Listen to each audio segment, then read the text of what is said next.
world's going wild, but he's standing tall. Together we can rise, never gonna fall. In the face of the storm, we finding the calm. Thanking God above, holding tight to his palm. It was a rally night, crowd gathering tight in Butler, PA, under the campaign light. Shots rang out, caught him by surprise. Felt the burn on his ears, saw the fear in the eyes. Dropped to his knees, Secret Service on guard. Blood on his face, but he couldn't discard the will to fight, to stand and unite for peace and love under God's own light. Yo, the world's going wild, but he's standing tall. Together we can rise, never gonna fall. In the face of the storm, we find in the calm. Thanking God above, holding tight to his palm. One soul was lost, two more hurt in the fray, but his heart kept beating, couldn't turn away. Snipers took the shooter, quick on the scene. In just 26 seconds, restored the serene. He pumped his fist, said fight, fight, fight. United we stand in the darkest night. Thankful for the brave who shielded the harm. God's hand upon us, we staying calm. Yo, the world's going wild, but he's standing tall. Together we can rise, never gonna fall. In the face of the storm, we find in the calm. Thanking God above, holding tight to his palm. Director of the United States Secret Service, Kimberly Cheeto, speaks exclusively with ABC News, taking responsibility for that stunning breakdown in security.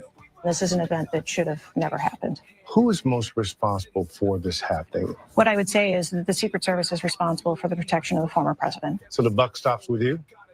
The buck stops with me. I am the director of the Secret Service. It was unacceptable, and it's something that shouldn't happen again. One another. Yo, the world's going wild, but he's standing tall. Together we can rise, never gonna fall.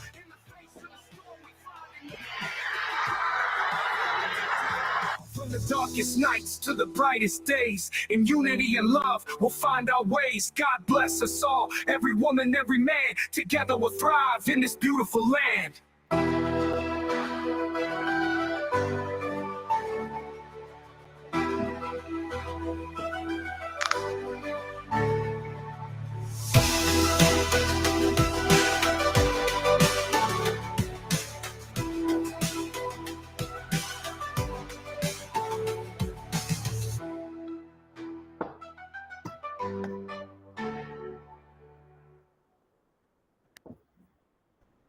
Hold on just 1 second, people. Bring this out. That was by none other than our man Encryptus within the locals community. Now I'm noticing something here with my mic. Give me 1 second. There you go. I have to take a light out. How is it going, people? I set up the temporary home studio. Okay, we might not be using the good mic today. There seems to be something of a mechanical error. I've been packing it and unpacking it too much, but it was working before. Regardless, we'll get started today. Drove back from Milwaukee, everybody, and it was a long drive. Miami, or give or take, Miami to Montreal, Montreal to Milwaukee, Milwaukee back to Montreal, and we got to go back to Florida sooner than later for the RNC convention. And you've seen what was happening there. It was an amazing, earth-shattering event that started, unfortunately, with almost a virtual assassination of a president in real time, on live television. Turn it up. Hold on 1 second here. Reading the chat, making sure we are good across all the interwebs of the platforms. But something's driving me crazy here. It is... Now, the intro song, by the way, which is the most important thing, comes from a member of our community known as Encryptus. Here we go. See, there's a cable loose. Now we're on the good microphone. The intro song is an AI-generated song that was generated by the member of our locals community, or the supporter in our locals community, who goes by the name of Encryptus. And he sends me the audio. I'm like, this is amazing. It's like, I don't know how it works because I don't know what goes into creating an AI generated song. And I think from what Encryptus told me afterwards, a lot more than what I thought goes into it. And I'm listening to this. I'm like, holy cows, this sounds like Linkin Park. That sounds like Linkin Park. And so I say, this needs visuals. So last night I get a little obsessed. I started digging up all sorts of photographs, some videos, and I say, I'm going to make a music video to this amazing audio. And I do it. And then I woke up this morning. I said, I got to fix up a little thing, do a little version 2.0, and put it on blast on the interwebs. So that's on Twitter. And I'm going to share it with everybody. Share it around. Encryptus in our community. It's amazing. He's going to explain to me what goes into generating an AI generated song like that, because apparently you got to go with style, lyrics, all sorts of things. But it's amazing. And it's going to see the eyes of many. And who knows, maybe it'll make its way up to the campaign. And that will be something of a theme song for what we all hope to be a smashing, decisive, unifying Trump 2024 presidency. All right. As I'm in Milwaukee, doing my best to keep up with the news, meeting all sorts of people. I met Tucker Carlson, saw Dan Bongino again, saw Don Trump Jr. again. I saw Dean Cain live, but didn't get to meet him in person. Trying to keep up with all the news, the developments in the attempted assassination on Donald Trump. And there was some hoopla on the internet, conspiracy theories galore. Some that are plausible, some that are not plausible. Noise, what I believe is noise, intended to confuse. Out there to confuse the narrative, to promote false narratives, to put out conspiracy theories, disinformation, however you want to call it, that discredits the people who subscribe to it and retweet it. Michael Yon caused something of a controversy. For those of you who don't know who he is, I sort of now know who he is, did a bit of boning up, and we're going to bring him up very soon. Put out a thread which was highlighting that iconic, the iconic photo is Trump with his fist in the air, blood dripping from his ear, fight, fight, fight. But another image that is, I was going to use an expression, an analogy that I'm going to not use, but that was flabbergasting. That was 1 in a million of shots, was the picture of Trump with what appears to be the whizzing of a bullet behind him.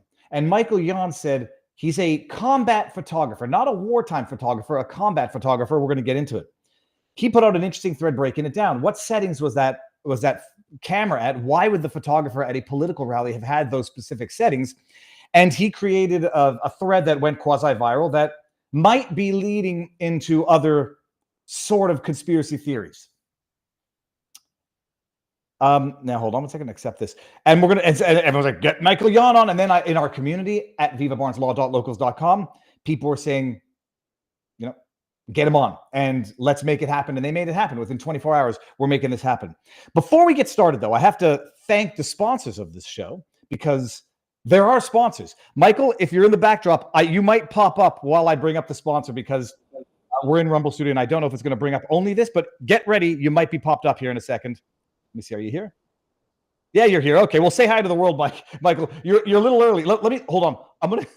I'll kick you out one more time from the stream just so that you won't be on screen while this happens. Here, I'm going to kick you one more time. Come back in 5 minutes. Sorry. I think we're there seems to be no ability to have only one screen up while sharing screen. So I'm going to thank our two sponsors of the show today. Because without sponsors who sponsor the hinged, fringed minority, there would be no independent journalism, people having these discussions that the mainstream media is not having. You'll notice that this story has it's almost all but faded from legacy media, and it's abhorrent. And so thank you to our sponsors, but our sponsors are also good sponsors. Tax Network USA. Do you owe back taxes? Pandemic relief is now over. Along with hiring thousands of new agents and field officers, the IRS has kicked off 2024 by sending over 5 million pay-up letters to those who have unfiled tax returns or balances owed. Don't waive your rights and speak with them on your own. Like the police, don't talk to them on your own without representation. They are not your friends. Tax Network USA, a trusted tax relief firm, has saved over $1 billion in back taxes for their clients, and they can help you secure the best deal possible. Whether you owe $10,000 or $10 million, they can help you. Whether it's a business or personal taxes, even if you have the means to pay or you are on a fixed income, they can help you finally resolve your tax burdens once and for all. Call 1-800-245-6000 for a private free consultation, or visit tnusa.com/Viva. T, Tango, because I have a lisp. N, November, USA.com/Viva. The link is in the description. And I'd like to thank our fine folks at Tax Network USA. And because I just got back from a road trip, and you all know how it works when you're on the road, it's very, very difficult to get healthy food. Although I should say this in fairness, in Milwaukee, it wasn't. I got healthy and delicious food. But sometimes it's not that easy. And sometimes people don't know that you're supposed to have between 5 and 7 servings of raw fruits and vegetables a day. Most people don't have that. And most people should. All people should. A small regret is slouching in the dentist chair thinking I should have brushed or flossed better. A big health regret is not listening to your doctor and thinking I should have paid better attention to my nutrition when I was younger. I just got back from an exercise. I went jogging, I went for a bike ride with my nephew. Exercise, eat healthy, get your fruits and veggies in, which most people do not do. Better health today, and when it matters most, is why I take Field of Greens and drink it twice a day. You'll see this. It's unlike any other desiccated fruit or vegetable product. It isn't watered down extract. It is an organic superfood. It's whole fruits and vegetables. Each fruit and vegetable is selected by doctors to support vital body functions like the heart, liver, kidneys, metabolism, and immune system. And only Field of Greens is backed by a better health promise. At your next checkup, your doctor will notice your improved results or your money back. Don't look back and say, I should have paid better attention to nutrition when I was younger. Field of Greens is a key to better health today when it matters most. Let's get started. 15% off and free shipping. Visit fieldofgreens.com. It'll bring you to Brickhouse Nutrition. Promo code VIVA. It'll get you 15% off and free shipping. Fieldofgreens.com. Each spoonful, by the way, has 1 servings of raw fruits and vegetables, and it's desiccated. Not an extract, not a supplement. It's a food, USDA organic, made in America. Link is in the description. There we go. Now, hold on one second. Speaking of which,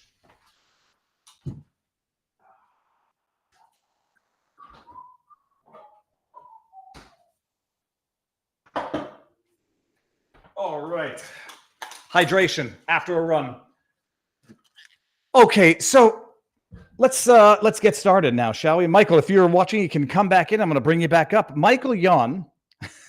I see a picture from our locals community, which you don't see unless you're in our locals community, from one of our more prolific supporters, Bill Brown. I can't say what it is. I can say what it is, but I'm not going to. You might have to go to vivabarneslaw.locals.com. So we got Michael Yon, who's coming on today. Michael Yon, veteran, American, and was a combat photographer. Now, prolific, well-known, award-winning combat photographer, a war veteran as well. We're going to get into all of this when he comes back on. And we're going to talk about more than just the failed assassination attempt on Trump. We're going to talk about, because I've been listening to his podcast now, the Darien Gap. What's happening to America, what he, with his experience, is noticing, and what he can do, or what he's doing to show it to the world and explain it away. We're going to get into his thread about the photographer's settings at a political rally, the explanation or the information that photographer gave as to how he captured that shot. We're going to show it, so on and so forth. It's going to be amazing. Let me just make sure, Neurotic, go back to all the other platforms. We're good on Rumble. We are good on vivabarneslaw.locals.com. And we are good on the YouTube, which I had to go to and make sure that I ticked off that little box that says this stream contains a paid promotion. And before we get too far back in our donations, we've got from our locals community, Viva, as a photographer myself, I agree. Never under any conditions would I use that shutter speed for a relatively non-moving subject. We're going to get into it, Netchess. Photography is one of the things that I know more about than most people probably know. Viva, there is or must be a lot of video audio. If all of these, compiled the source of the bullet sources can be triangulated to the meter. Absolutely. There's no question about that. Unpin. And then in our YouTube community, there was, thank you, Viva, live well and free. That is from Jamie Converse. So I am a bit of a photography nut. I don't do it much anymore because there's not enough time. It's too bulky. I've got a Nikon D800 with basically virtually every lens under the sun, and good lenses. Like I've got the fisheye. I want to say it's a 16 millimeter fisheye. It's a 2.8 focal. That is the lowest, most open aperture that you can get on it. 2.8 is it's basically like the quasi-professional level of photography. I've got what else do I have after that? I got the 14-24 super wide angle. It's the most beautiful lens on earth. I've got the 24. How does it go after that? 24-70 VR zoom lens. I've got the macro lens, the super close up. I think it's a 105. I've got it all, and I love photography. It's just that the amount of times that I've left my camera bag somewhere, and it's been twice at least, if not more, and it's got my entire life in it, at some point, it's just not worth it. You take your phone and that's it. So I know a bit of photography. We're going to get into it. I'll pull up the explanation as to that photographer. In fact, you know what? I'll do it while Michael is popping back in. I'll bring up the explanation of this photographer who's he's been photographing presidents since I was not even born yet. Let me get his explanation for what's going on. So I'm not sure if you guys appreciate that photograph. Here, hold on a second. Let's see. I'm going to go down here. Here is his explanation as to why he was on the set. Well, what the settings were and why he was on them. And people are asking a lot of questions because it doesn't make sense to some people. I hear Michael in the backdrop. Let me see if he's back in. All right, good. You're in, man. So here, Mike, before we even, you know what? I'll keep it in the backdrop for now. We're going to get into it when we get into it. Perfect. Look at that. 5:03 on the nose. We're good to go. Michael, this is amazing. How quickly it happens where people say, I don't think you were trying to get in touch with me, but our community in our locals board said, you got to have on Michael Yon. And then within 24 hours, we made it happen. For those who don't know who you are, we're going to start 30,000-foot overview. I'm going to delve into your childhood as much as you feel comfortable talking about. And then we're going to get into the story. Who are you? Well, I'm an American war correspondent at this point, or combat correspondent. I haven't done actual combat in a while. My sister's watching. Hello, Susan. She always watches your program. She's going to be surprised when I just did that. Oh, she loves your. She's always sending me links and stuff. But I grew up in Winter Haven, Florida, and then that was I graduated from Winter Haven High School, Blue Devils, in 1982. And it was a wonderful place to grow up. I grew up hunting gators and that sort of thing. And like really hunting gators. And then I went off to the Army. And there was a brief period of time when young people could try out for SEALs or Green Berets and that sort of thing. And one of my friends, actually Scott Helvenston, we went to high school together and used to work out together. He became the youngest Navy SEAL in history. And I became one of the youngest Green Berets. It was a very serious place where we grew up. Our coaches were really tough and they were great. And so when I went to the Army for basic training, I was like, this is like a joke compared to my coaches. You know what I mean? So I graduated at the top of my basic training class and that sort of thing. And then I went off to that was Fort Benning. I went through infantry training. Then I went up to Fort Bragg for Special Forces selection. And I graduated very high in that as well, actually at 19. And then I promptly went to jail. I got into somebody attacked me. He was a very violent man, and he attacked me. He had attacked, I think, 3 other people that day. It's been a long time. And then he attacked me, and we had a very vigorous fist fight, and he died. And so I ended up in jail, and I was only 19, and so I needed a lawyer, obviously. And that was, at that point, was a sharp departure from when I went from trusting media to not trusting media. And so when I was in jail, a lawyer came, Daniel Long in Maryland, Ocean City, and he represented me pro bono. But I learned a great deal about the legal system then. I learned a great deal about the journalist, and so I ended up reading everything Jerry Spence ever wrote, that sort of thing, like a dozen books. And so over time, I became very interested. And I was always watching media after that point, and became very interested in justice because I saw how quickly something that was a clear cut. This is what actually, I was the only one that was alive that really knew the whole story. But there was many, many witnesses, all were on my side, and that even his brother were on my side. And yet the media kind of shifted it in a different direction. But in any case, I was freed, and I went back to Special Forces, and they welcomed me back in, and I stayed in for another 4 years. I'm going to have to explore that a little bit in a bit. But born and raised in Florida, what did your parents do, or what do they do? My mother died when I was 7 from some mix-up with medicines in the hospital, and that's sensitized me to that since. From now to today. That's why I will not give Trump a pass on the jabs, period. I wonder how many children out there have lost one of their parents or both. And so my mother died when I was 7, and anyway, I was largely raised by my grandparents and my father for times. And actually, it was a very interesting childhood. It was a very idyllic childhood for the first 7 years until my mother passed away. Then I had a rough time for 6 years or so, 7 years, and then I had another sort of idyllic period, and then I went back off. Then I went to the Army, and so I was kind of prepared for the Army. Your mom dies from a call it medical malpractice or whatever at a hospital. You're 7 years old, and your dad is your dad around, or is your dad working? He was around, and he was very supportive and that sort of thing. And one of the things about my dad is I remember one time, because I love to read, I love physics and chemistry and that sort of thing. I was kind of as I told Brett Weinstein the other day, I was as addicted to physics as Hunter Biden is to crack, And at one point, my father said, "I'll buy you every book that you promised to read," and I was like, "Well, that was a mistake." I read. So I got a stack of books on the table here. The lights on top of one, but that's all. Reading is my, and I love photography. Reading and photography. I've always, like you, and I love bird photography. The first camera I got, actually, I was in the Army language school out in California, and a hummingbird came to the window, and the windows were open because it was nice weather.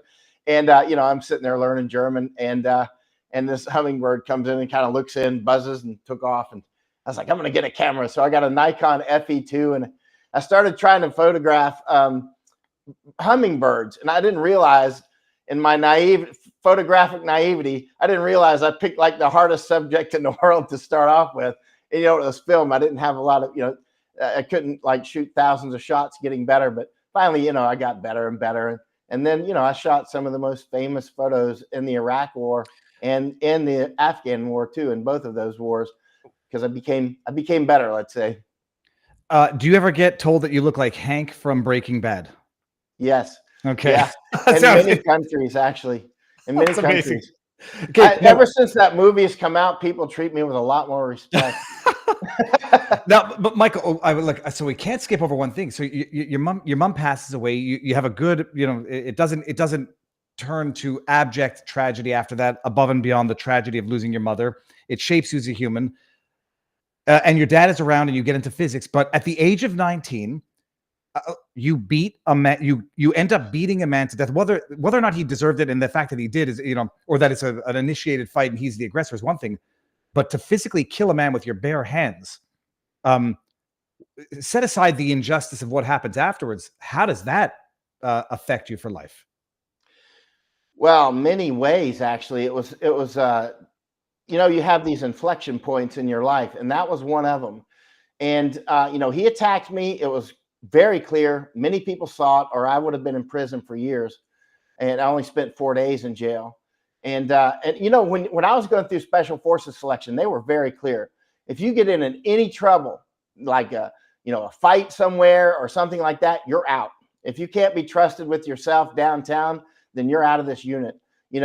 Drinking and driving, anything like that, you're out instantly. There will be no more. Selection is an ongoing process. You can make it through here and get your Green Beret, and the minute you get into trouble like that you could have walked away from, have a nice day.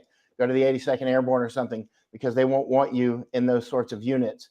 And so I was highly cognizant of that. Plus, I didn't want to fight the guy who was bigger than me anyway, and I didn't want to fight him anyway. I just got out of selection. I just graduated. I was, very thin, very strong. I mean, very strong. I was very fit, and I didn't look like it though. When I'm much bigger now. Back then, if I was wearing a shirt like this, you wouldn't be able to tell that underneath I looked like Rambo. I was very, very fit.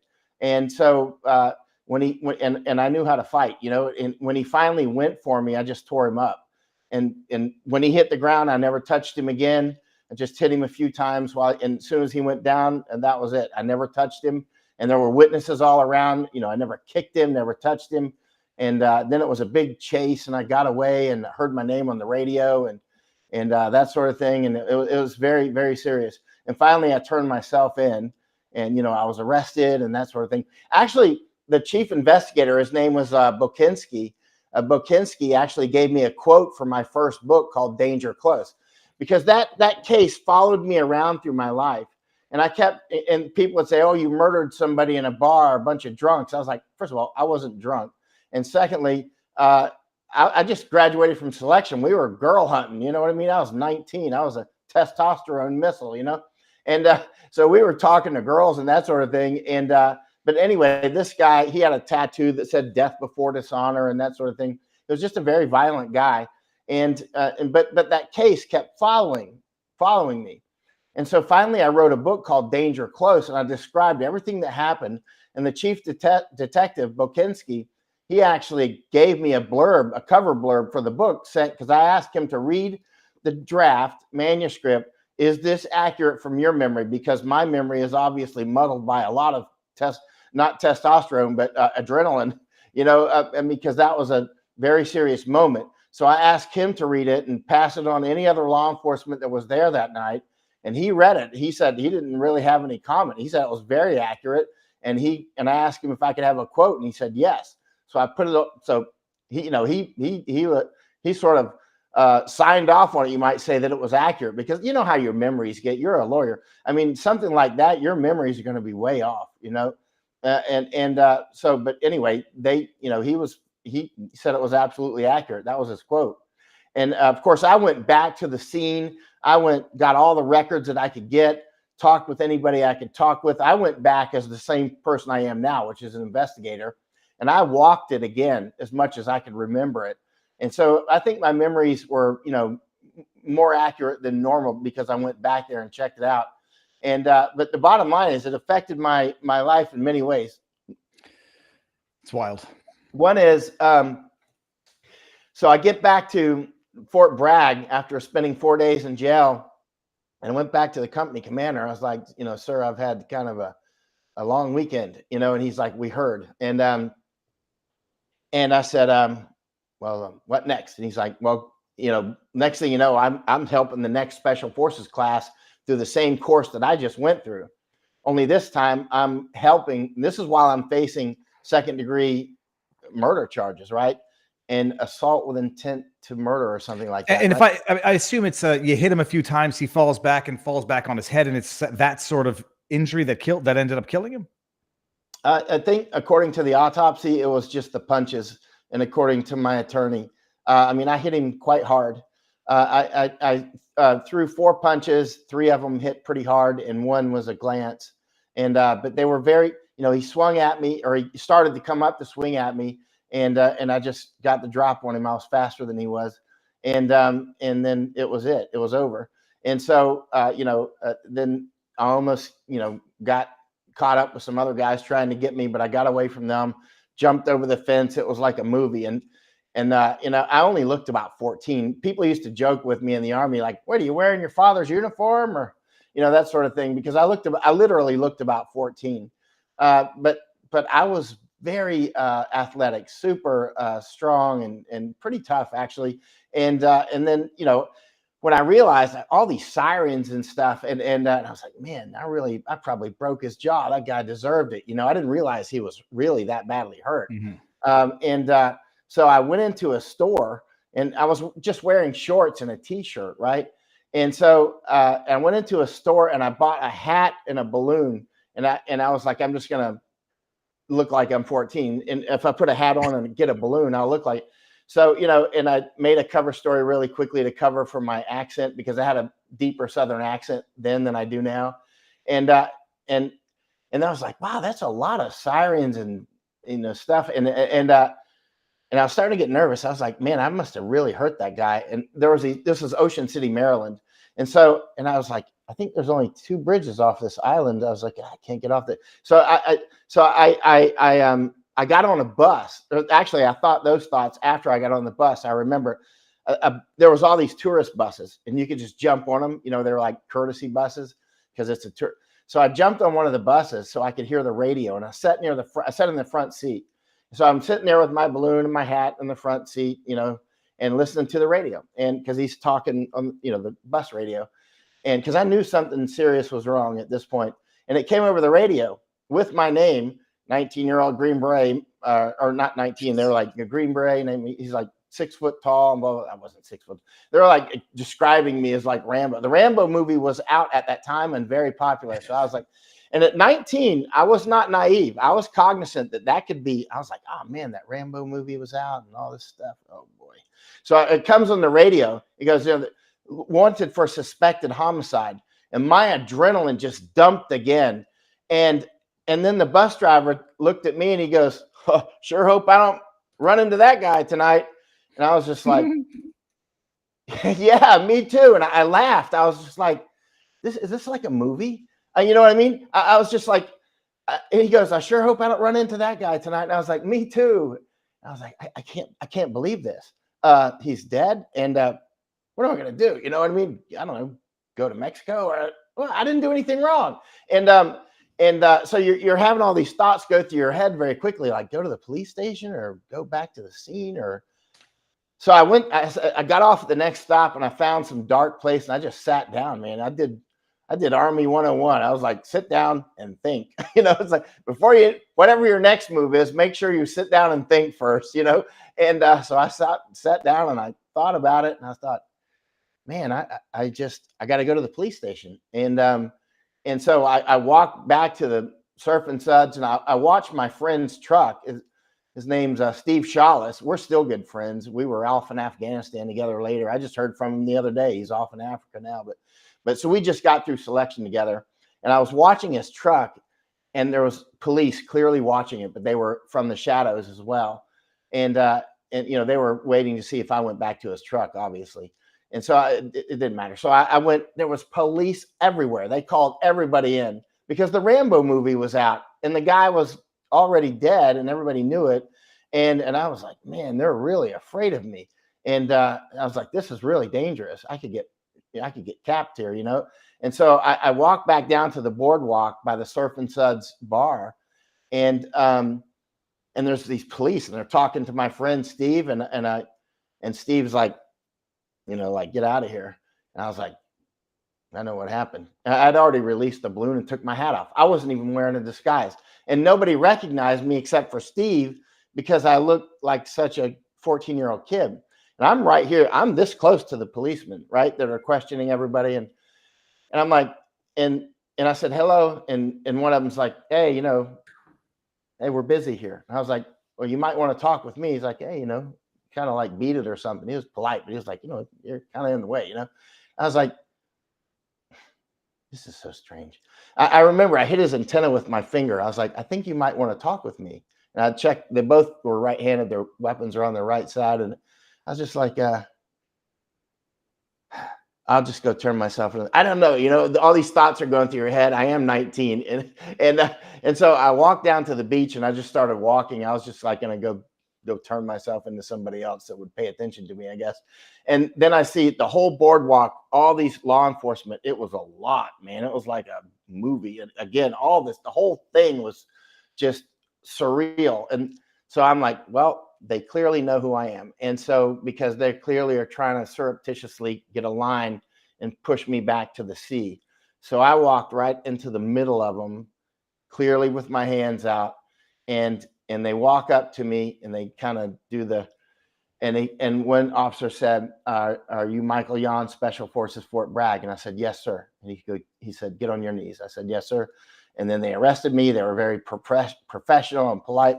And they took me in and that sort of thing. And it just got weirder from there. And the next thing you know, so 4 days later, they released me on my own recognizance to the Army. So I go back to Fort Bragg. And that was when I saw the captain. And he's like, so then for the next 6 months, I got a huge lesson in media and a huge lesson in, people can find stories about it probably on newspapers.com, but I got a huge lesson in law. Like the prosecutor was an elected official. And I was like, really? So Daniel Long, who ended up becoming a judge, I would call him I would be putting quarters in the phone. There was no cell phones.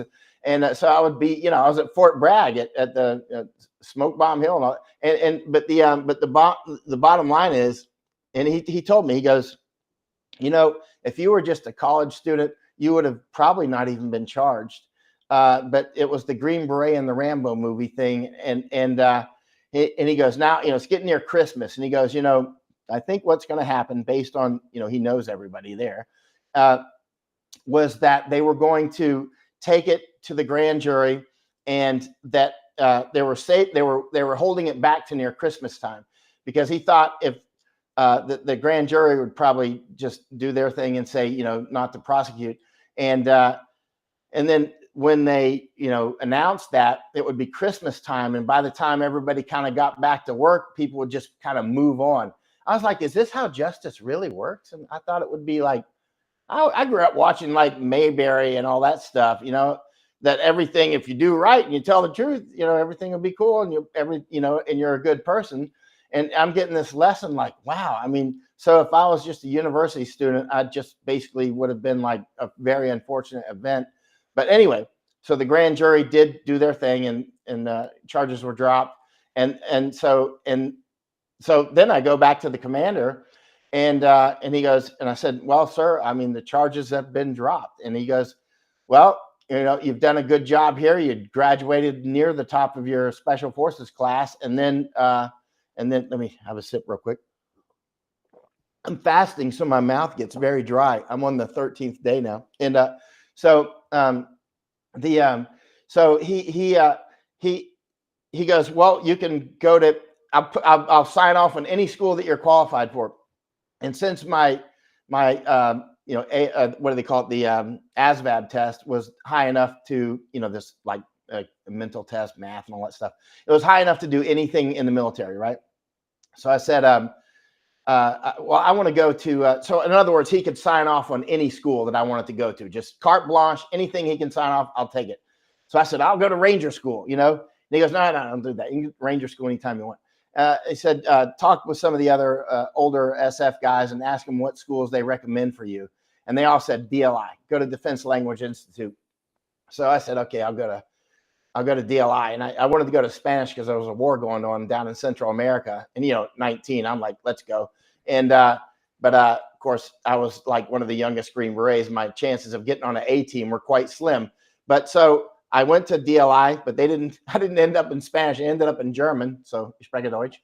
And and I didn't go to Monterey. I went to an overflow campus in San Francisco, and that's where the hummingbird came up. And so at the window, that must have been my hummingbird that said, you shall become a photographer. Because when he came up, I'm like, I'm going to get a camera. And I started, photography. And but anyway, while I was at DLI, I started doing photography.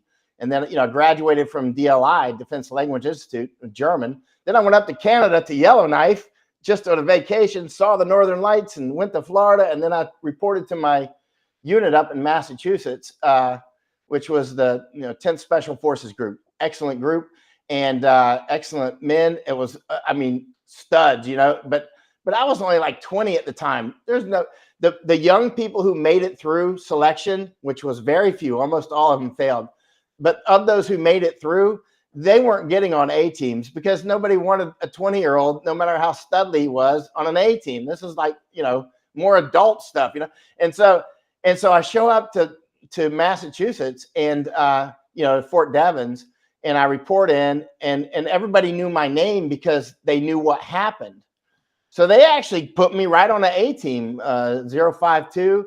And that was my A team number, ODA 052, which I saw again in Iraq, weirdly.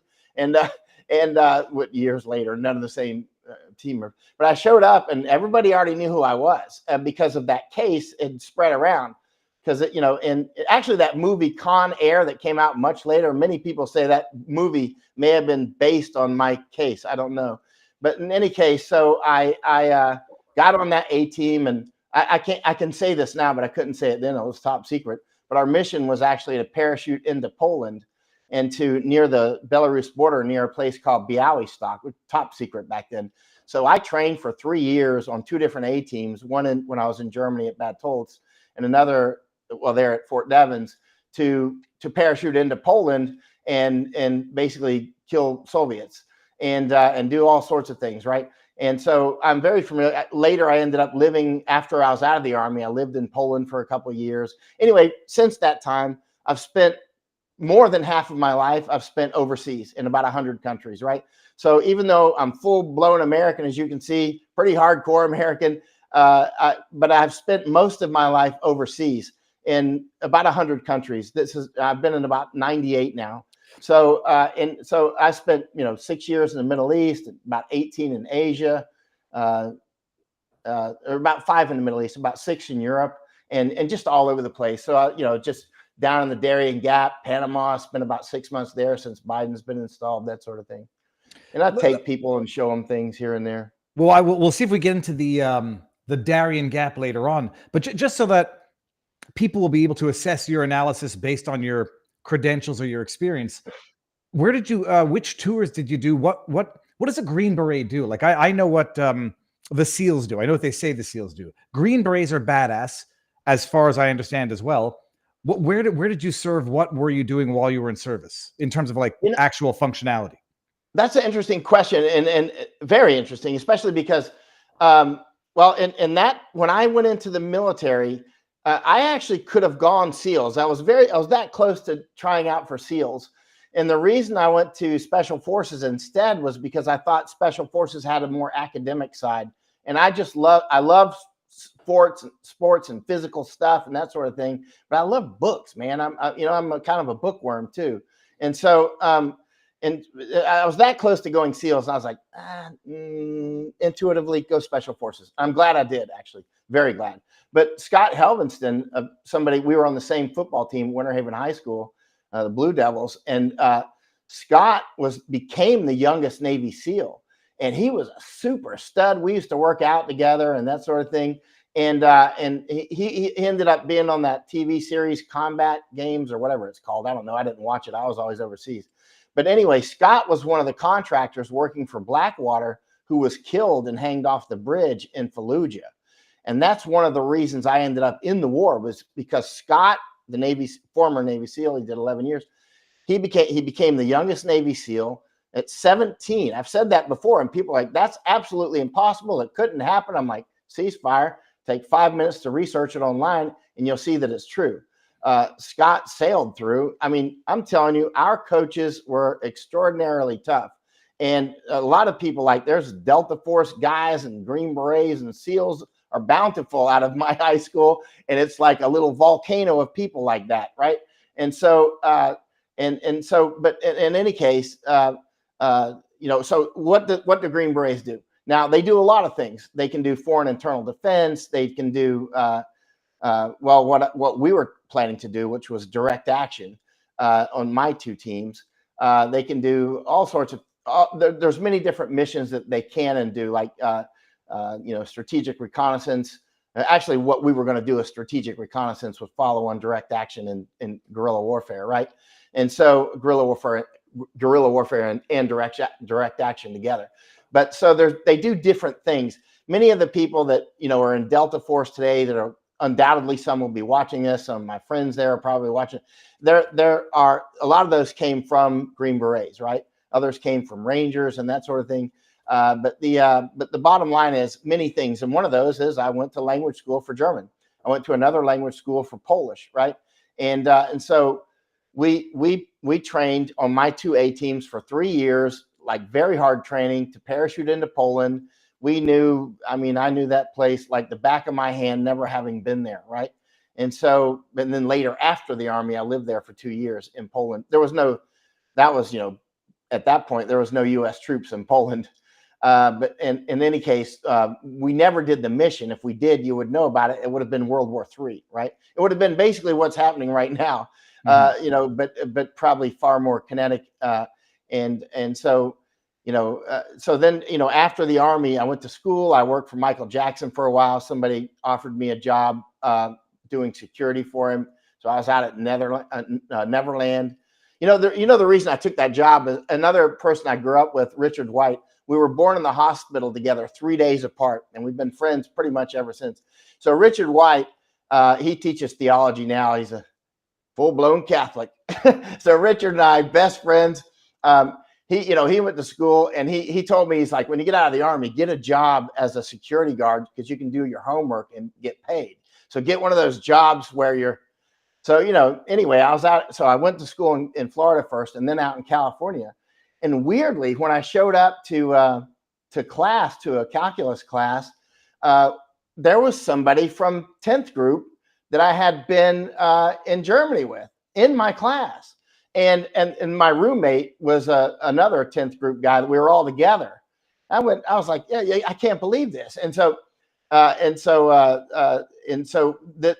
long story short, it got around that I had been, you know, doing those things, and somebody offered me a secret job. And I was like, listen, dude, I don't do bank jobs. Okay. So all the secret job stuff, I don't know what you're getting to with this. And this guy goes, no. It wasn't my old Army friend. It was somebody else that he knew. He said, no, it's something else, but I'll take you out and introduce you to some people and show you. So we drive out to Michael Jackson's ranch at Neverland. I was like, security. I was like, can I do my homework? He's like, yeah, usually you're just sitting there at the thing watching the camera monitors. And so there I was. I mean, doing my calculus, you know, doing differential equations and linear algebra and all that stuff, matrices and all that. And I'm like, I can't believe I'm like the only Green Beret that liked Michael Jackson too. You know, I always liked Michael Jackson. I felt sorry for him because, you know, he was like a prisoner. You know what I mean? And he couldn't leave or anything without anybody, you know, stalking the guy or whatever. I felt very sorry for the guy. No, I sort of feel that way. You know, thinking about Joe Rogan or Elon Musk or all these guys, like you end up living in a prison of your success, which is difficult. But yeah, sorry, I cut you off there. Oh yeah, so I learned a lot of calculus at Neverland, and then, you know, he had that lion. One time I was out there alone, and that lion roared, man, from that cage. I was like, man, my adrenaline went. I was like, man, I hope the veterinarian or lion tamer closed that gate. He had a baby chimpanzee, and you had to check the temperature every hour of the enclosure to make sure it's okay. And I went in there, and I felt bad for the thing because I was like, why is a baby or a young here alone, you know? So I would just sit with it like, hey, how you doing? And I showed it my flashlight and taught it how the light goes on and stuff. You know? Michael, I think a lot of people are going to have a lot of red flags going off if you're working for security for Michael Jackson, who many consider to be what rhymes with potato file. Did you see? Well, I don't even know if I should dare ask. Did you see anything fishy while you were working security for Michael Jackson? No, I never talked with him, and but I, you know, for me, it was all surface. You know, I wasn't like hanging around with Michael Jackson or something. I never talked with him, and I just checked the giraffes. He had these giant giraffes are beautiful. I mean, you go into the giraffe barn, you got to go up the steps, and they got these giant eyes. Their eyes don't look like that big from down here because, you know, their heads in the clouds. But you could walk up the steps and it comes up to you. You're like, man, this thing's got a big head. You know? Well, they kill you by whacking you with their head. Like when they get into their head flapping wars, that's how the director of a movie, I forget what it was killed. He got hit with the head of the giraffe when it was swinging it aggressively, and their tongues. I want to say their tongues are 2 feet long, but I think they're actually longer than that. Wow. They were very friendly, but I was like, wow, this is like Jurassic Park. Well, the movie wasn't out yet. But when were you security for Michael Jackson? That would have been about 1988, maybe something like in that time frame. 89. I forget how old. Don't take this the wrong way. I forget how old you are. You're 60 years old. So like this. Okay, man, because I'm looking at you like you're 45, 50. And it's like, oh, you were security. I'm trying to figure out when Michael Jackson died. So you're Michael Jackson security before doing combat photography. Oh, way before. If you would have told me I was going to become even a writer, I'd have been like, you're nuts. I'm going to become a physicist. You know what I mean? And actually, I was thinking maybe I'll go back to the Army and try out for Delta Force. Actually, I almost tried out before I left. And I was like, no. If I'm going to come back, if I'm going to stay in the Army, I'm going to be an officer, you know? And so I have to go to school for that. So I went out and, you know, I'm going to school, working for Michael Jackson. And I'm thinking, you know, I love physics and I'm watching these rockets all the time. I grew up in Florida watching Space Shuttle, and I was there for Apollo 11 liftoff when I was 5 in 1969, July. Was that July 11th? I can't remember. And so I was out on my family boat, you know, and it was, and it really cool, you know, and I always watched all the astronaut stuff. And I just, you know, and I just love physics. And so, in exploration, I would ride everywhere there was on my bicycle. You wouldn't believe.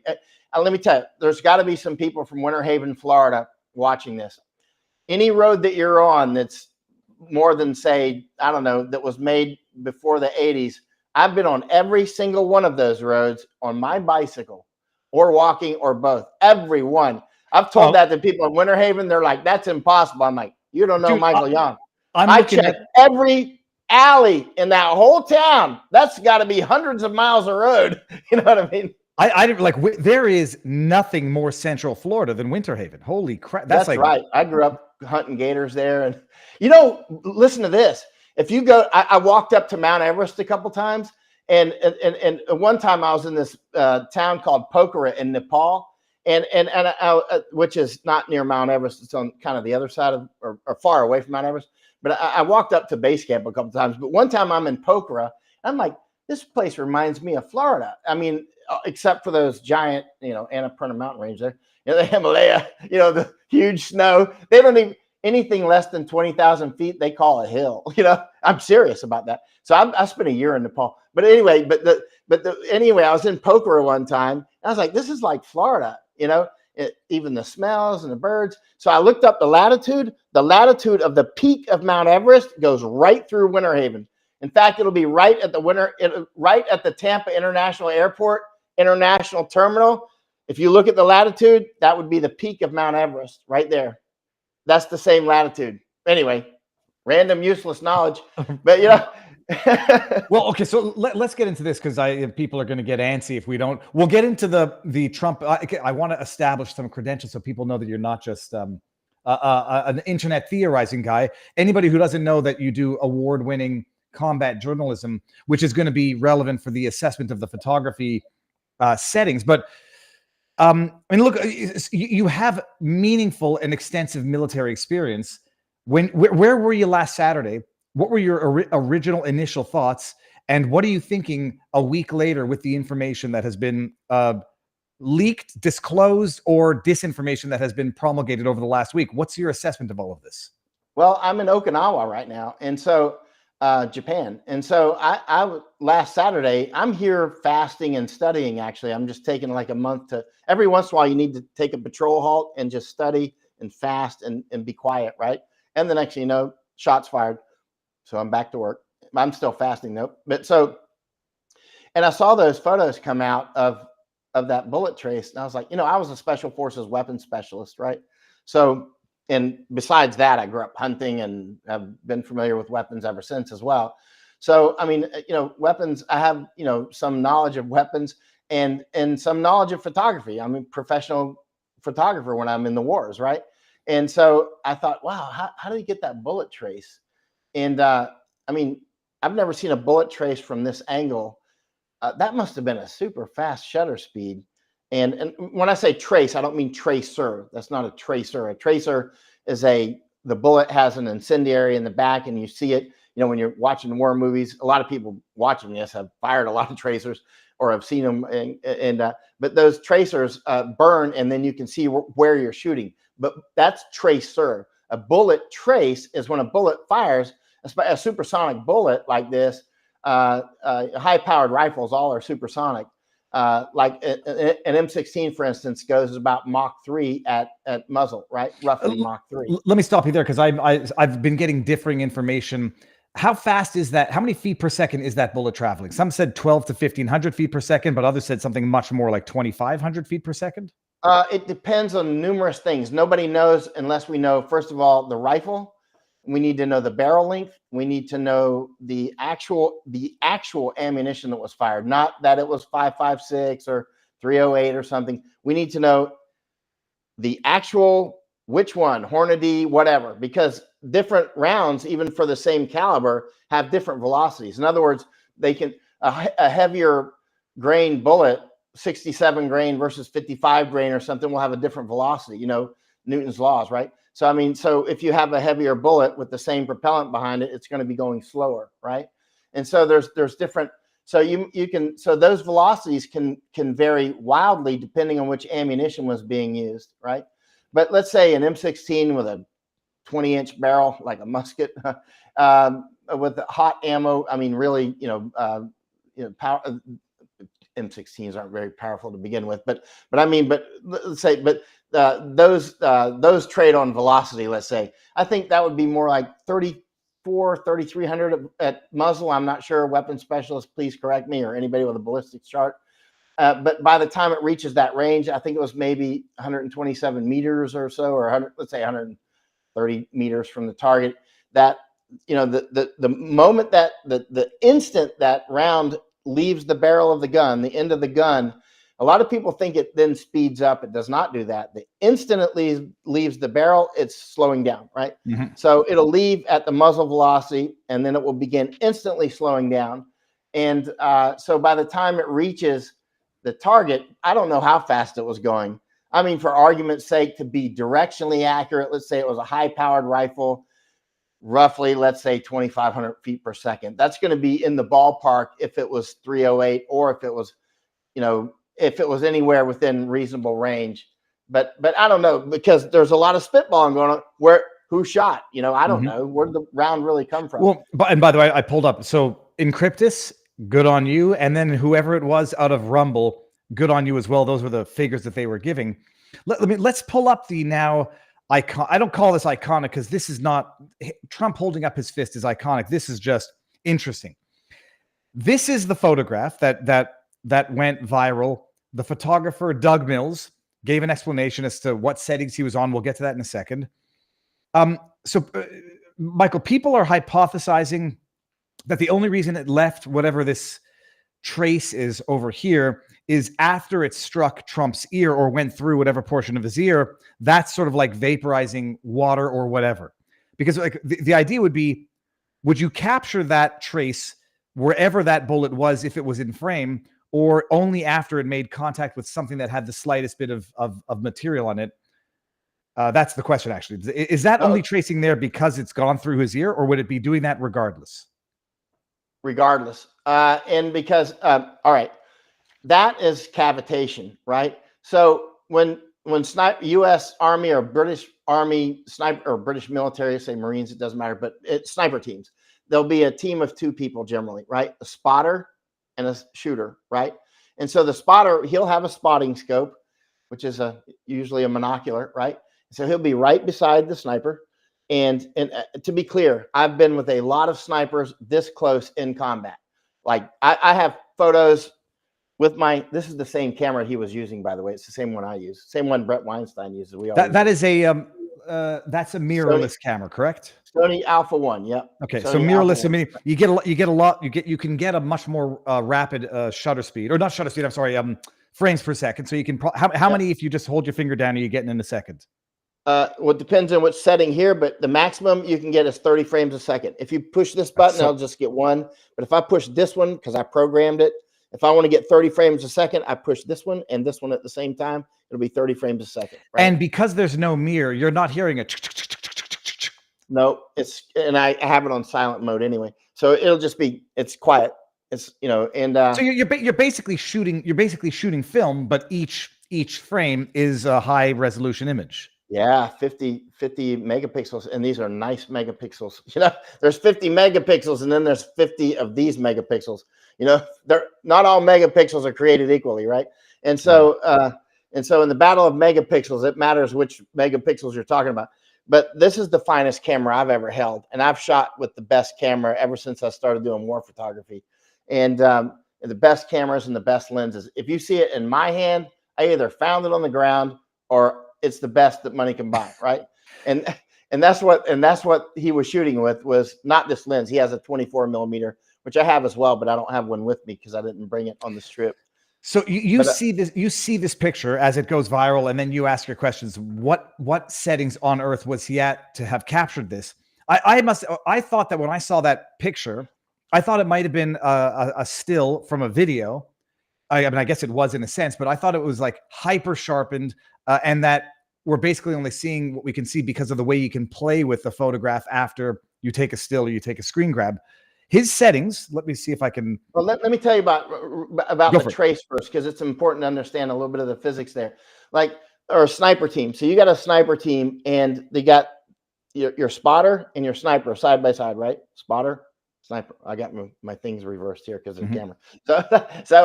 So the spotter, he's got his little scope. He's looking through, and when the sniper shoots, you can see, because you're, right behind the bullet, you'll see a quick trace. ephemeral. It's super quick. Like you can see, like, and so if he missed, he'll say, you know, right one foot, or right one click or something. You know, he'll adjust him really quick. That second shot will probably be a hit. Usually the first shot will be a hit, but there's a lot of wind going on and things. He'll adjust for him, right? And that second shot's much more likely to get a hit if it's a super long range shot. But that sniper trace, looking through that serious, nice, all the snipers watching this and all the super shooters watching this, because there's a lot of serious rifle shooters. They know what I'm talking about. The bullet trace. It's real quick. It's obvious, but it's quick. That's why when I saw it from the side, I was like, that's interesting. I never saw one. Oh, it could be. I mean, because the cavitation is going to be there, but it's so quick. Sorry, stop. What's cavitation again? Cavitation is when that bullet's going through there, you know, at supersonic speeds. Let's say it's going 2,500 feet per second at that place. I mean, it leaves a slight cavitation behind it, right? And so there's condensation real quick. So it just goes. So basically, the bullet goes bat and it goes by. It snaps by. If it's that close, I've had a lot of them that close to me. Not close enough to hit my ear, but close enough to make my ear ring. Actually, if Trump got hit in the ear with that, his hearing right now should have a problem. Because I've had bullets go very close and they make your ears ring. So that's it's very funny. You should say funny in a sixth sense. You mentioned that because as we're driving back from Milwaukee, my wife is reading me an article that Sanjay Gupta is putting out. And it's like, everybody's like, we're entitled to know his medical records and the extent of his injuries. And I said, the only thing that he was right about is that bullet, the pop I said supersonic, but the hypersonic pop that it makes, it would have made for his ear. So some people are hypothesizing that he might very well be deaf in that ear or maybe still hearing ringing. I called up two of my Green Beret Army friends that are doctors. Both are medical doctors. I couldn't get one. Doc Chambers, if you're watching, I'm trying to get a hold of you, brother. And another is a Green Beret doctor named Bernie, let's say. And so I called Bernie up about 48 hours ago, and I'm like, obviously, you saw what happened. And I said, because he first we were Green Berets together in Germany, and then he went off, he was a medic. Then he went off and he became a trauma surgeon, and he was doing all the trauma surgery for special forces and Delta Force and all that. And he spent a lot of time in combat as a surgeon, right? And since he was also special forces trained, he would go on missions and that sort of thing as well. And I asked, did you ever see somebody get popped in the ear, actually? There's a lot of ear wounds and that sort of thing, but like actual gunshot. And if you did, what happened to their hearing? Not that he would actually know, because he's a trauma surgeon. He just makes sure they're alive and then send them up the pipeline, you know.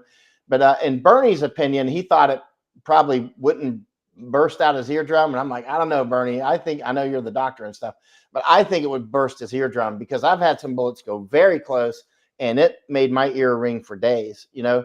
And so if one hit that close, I think you would need to be seeing the audiologist. Mm-hmm. And I'm not sure how that would not be an issue, actually. Well, from that range. I'm watching him, sort of watching him on a second screen speaking, and I'm just trying to see if he's favoring, just trying to be a little bit too scientific, favoring the ear that was on the other side, because maybe he's having difficulty hearing. But Melania whispered to him in that ear. We saw Masako Ganaha, the famous Japanese journalist. She mentioned, because I told her about this, and she said, oh, she saw Melania whisper to him up on the other day when he did that talk, when that speech. So I mean, I don't know, but I mean, I think his hearing would be damaged. We'd have to talk with some military. You don't have to be military, but somebody with experience with gunshot wounds or gunshot wounds from, you know, acoustic issues. Okay.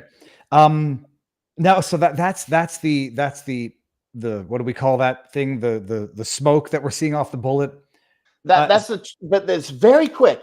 I mean, it's very quick. I mean, the reason you can see it from the spotter position, which is right beside the sniper, you're like shoulder to shoulder. You're not 2 shoulders apart. You're right next to each other. So when he says, you know, they're talking in a low voice to each other, right? They're not like, hey, you know, he's right there, and he's right there because he can see as it comes out of the barrel. He sees that trace, but it's real quick. Keep in mind, though, he's watching it the entire flight line, right? He's watching it go from, say, 0 meters to 500 meters. He's watching it, and it's a very quick trace. It doesn't linger. Even when you're watching it the whole down this axis, it's like snap. All the snipers know all the people that have looked through the scope can confirm it's very quick. That's why when I'm looking at that, I was like, man, how did he get that? That's a really lucky shot. What was his shutter speed? You know? Okay, so yeah, here, when you're shooting hummingbirds, it's like 1/1500th of a second or something. You know what I mean? well, And let's hear this, Michael. We'll listen to his explanation. Then we're going to dig into it because there's a lot in here. You were still running and positioning yourself to get more Is that too shots. loud? What was the shutter speed on your camera of the photo, that key photo, which captured the bullet? Because the speed of sound is behind the speed of light. So there would have been a lag time there. And so you were just rolling and rolling. I was. Once I heard the pops, it appears and it surely feels like I held down on the shutter as hard as I could. And I was shooting a Sony A1 camera at an 8,000th of a second. My ISO was ISO 50, and I was at 1.6 on the aperture ring. So it was a super bright day, super hot. You know, I'm thrilled that the picture is what it is. Obviously, it's very sad to see that the former president was shot, and even more tragic that someone else lost their life, and there are 2 more people that are seriously injured, and my heart goes out to them. So I'm going to leave that up in the backdrop just in case we want to hear it again.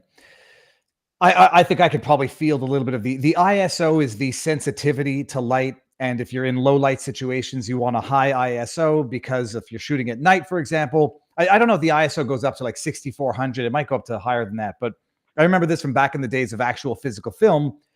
200 to 800 ISO was for standard daylight. If you shoot at night, you wanted a very high ISO. The trade-off that you get with high ISO is graininess. This guy's at 1/8,000th of a shutter speed at the ISO 50, which is very low, which is high light ISO, meaning that you need a lot of light to be shooting at a 50 ISO. So presumably you can get instantaneous 1/8,000th of a second action, have it be sharp because it's so bright out, almost like you have a natural light. So the ISO being low, it won't be grainy, it'll be sharp, and you can get a nice depth of field, I guess, or at least get more in your depth of field. I mean, what do you think about those settings? Yeah, he's shooting with a 24 millimeter, according to him. He held it up on one interview, and I have that lens. I'm quite familiar with it. It's a great lens. It's a prime lens, and for those who know photography,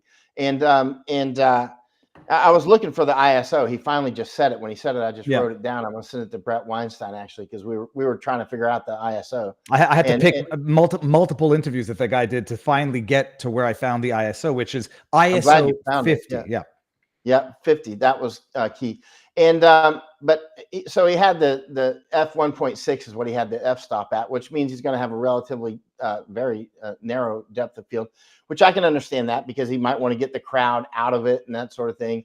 And just sorry, I don't mean to interrupt you, but it's just so people understand, a narrow depth of field means you have a very thin plane of what's in focus. Behind it, it's blurred. It gives you a nice effect. Whereas, when you go to cinematic on your iPhone, it does it digitally. It blurs the background and sharpens the edges of what's in front of you. So a very narrow, shallow depth of field is going to be a thin thing that's in focus. The rest is going to be blurred. Wide is going to get everything sharp, which is not necessarily good for a rally where you want the president or the speaker to be standing out from the crowd behind him. So sorry about that. Okay. Right. So that's definitely understandable. The shallow depth of field and shooting 30 frames a second, obviously understandable, because you want to, if he has a certain tick or something in the way he moves, they want to get that right. And so that's all understandable. Now the amount, now keep in mind, when it first happened, I'm looking at this from different knowledge sets melding together. One is weapons, which I'm quite familiar with.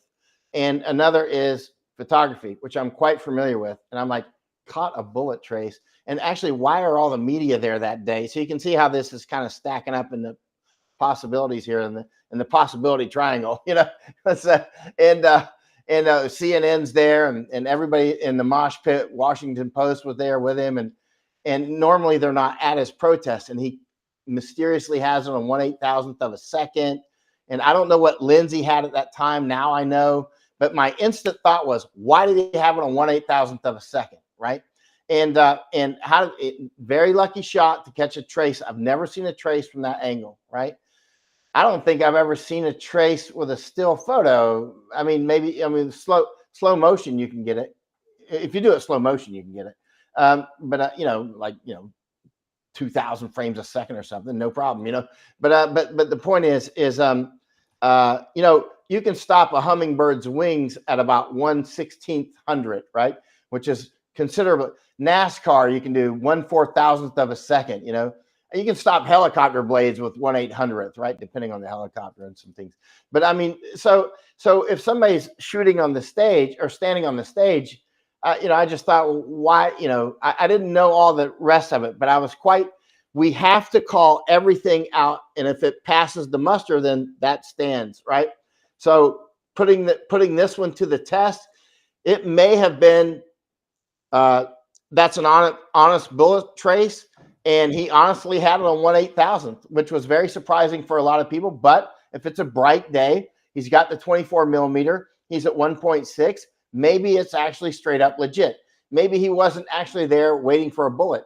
Maybe it was actually, but we've put this through some rigorous, we've got, 13 million people looked on my Twitter post on that. So a lot of people are chiming in. And if it passes that muster, then, hey, that was just a legit shot. I'll say here, this is Z-Ball from our locals community says, only makes sense if you're planning on capturing action. I mean, this is why, first of all, by the way, a hummingbird, I wonder if the chat's going to know how many times per second does a hummingbird flap its wings? Depends on the type of hummingbird. Don't say it yet, Mike. Let's just see how close the chat gets, because it's mind-blowing. How many times? Yeah, I mean, Brett and I were talking about on the phone, Brett Weinstein. I took Brett Weinstein to the Darien Gap with Chris Martinson. Those guys, they were good in the Darien Gap, And Brett, he loves the jungle. He's an evolutionary biologist. And he did his PhD work down in Panama. And he did it on these tent-making bats. So we're running around out in the jungle looking for these things. We're supposed to be looking for, illegal migrants coming through. But in reality, we ended up looking for bats too. And it was so much fun. I was sitting in like a biology class in his university, because he's a professor, but he's shooting with the same camera. So when Brett saw my post on X, he messaged me. He's like, that is strange, because he loves shooting bird photography. We were down there together in the Darien Gap shooting bird photography with the same cameras, right? And he's gifted with the camera, and and he loves bird photography. And he told me on the phone yesterday or the day before, he's like, a hummingbird, he can completely stop the wings at 1/2000th or 1/3000th, right? And I've seen other people can do it at 1/1600th. I think it'll depend on many things, like what type of hummingbird, right? And but the bottom line is, you can easily get them at 1, 2, or 3,000th, much less 1/8000th. So you can see where my spidey senses shot off the roof. Now, it could be wrong, and I think that this photographer could be proven to be accurate. But again, when I saw in other words, that he was not there to get president's head going into a pink mist, but that he actually just honestly had it on 1/8000th, because at 1.6 and a 24 millimeter wide open at 1.6, that's just what he got. You know what I mean? That was the shutter speed that he drew in the lottery of the triangle. In fairness to the chat, I've been following the answers. It's about 80 beats per second. So some people might have been answering beats per minute versus beats per second. 80 per second. It's mind blowing. Like, it's mind blowing because it's just the mechanics of how that happens without the wing breaking, and they weigh something like, I don't know, 1 ounce. I forget how much they weigh. Can I say something about Brett? Brett told me the other day, we both love bird photography, so we'll talk about that. This is like and he's like, there's 30 frames per second, right? So he's doing this.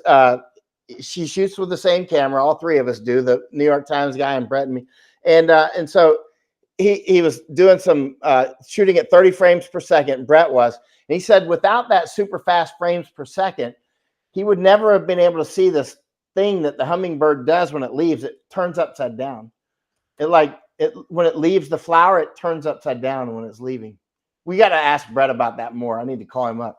And but yeah, he said that 30 frames per second allows him to see all these motions that normally he'd never seen before. Pretty wild, isn't it? That's wild. Well, I'm actually just now digging into some of my old school photography. Check this out. This was back in the day when I was extremely enamored with high HDR, high dynamic range, and then I used to. How do I do this? That's me. That's cool, man. Yeah, well, I used to do this stupid thing where I would do the yoga jump in the air and then try to catch it. All that to say, That's honestly you in there. That's awesome, man. That was me. I'll get the other one. There's another one that's even better. You're always jumping around, man. I watch your show sometimes, and you're just like so high energy. It's like I have been accused of not watch you. I have been accused of having ADHD, but I don't know what that would look like in an adult. So, by the way, another interview that Doug Mills gave, which explains a lot as well why he might have been just basically running continuous video on his HD video on his camera. From what I understand, they were given like 5 to 10 minutes in that pit, whatever it's called, to take pictures. So all the photographers, from what I understand, get like a certain time slot, and he was in there and he shot it. It's very important to ask questions, and you can understand how everyone gets conspiracy traumatized, because we're living in a world where even if that photographer wasn't there to capture in HD the very moment it happened, that's enough of a coincidence that I could believe it. Because in order to believe that he was there to capture the moment, he would have had advanced warnings. Something's going to happen. Get in your high action settings. But you can't blame people for asking the question, because it's just. I don't even know what the word is, like. Especially with New York Times, because I used to subscribe to New York Times. And then the Jason Blair thing happened, where that DEI hire is a race hire. He's a black journalist. He was a crack addict, and he was doing all these stories that were completely fraudulent. And the 2 top editors knew about it and continued to let him publish these stories.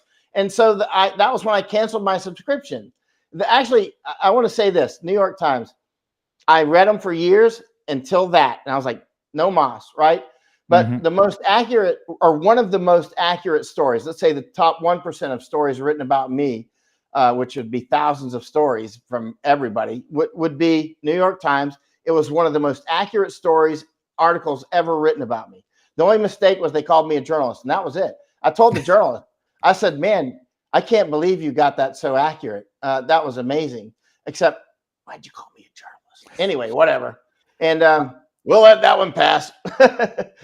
Well, so Michael, I'm scrolling through to see if there's another picture that'll impress you. But so you put out that thread, it gets a lot of engagement. Not that I say engagement, I feel dirty saying it, because that's not the purpose. It gets a lot of people asking questions, because everybody's like, this was an inside job, period. This was a setup, period.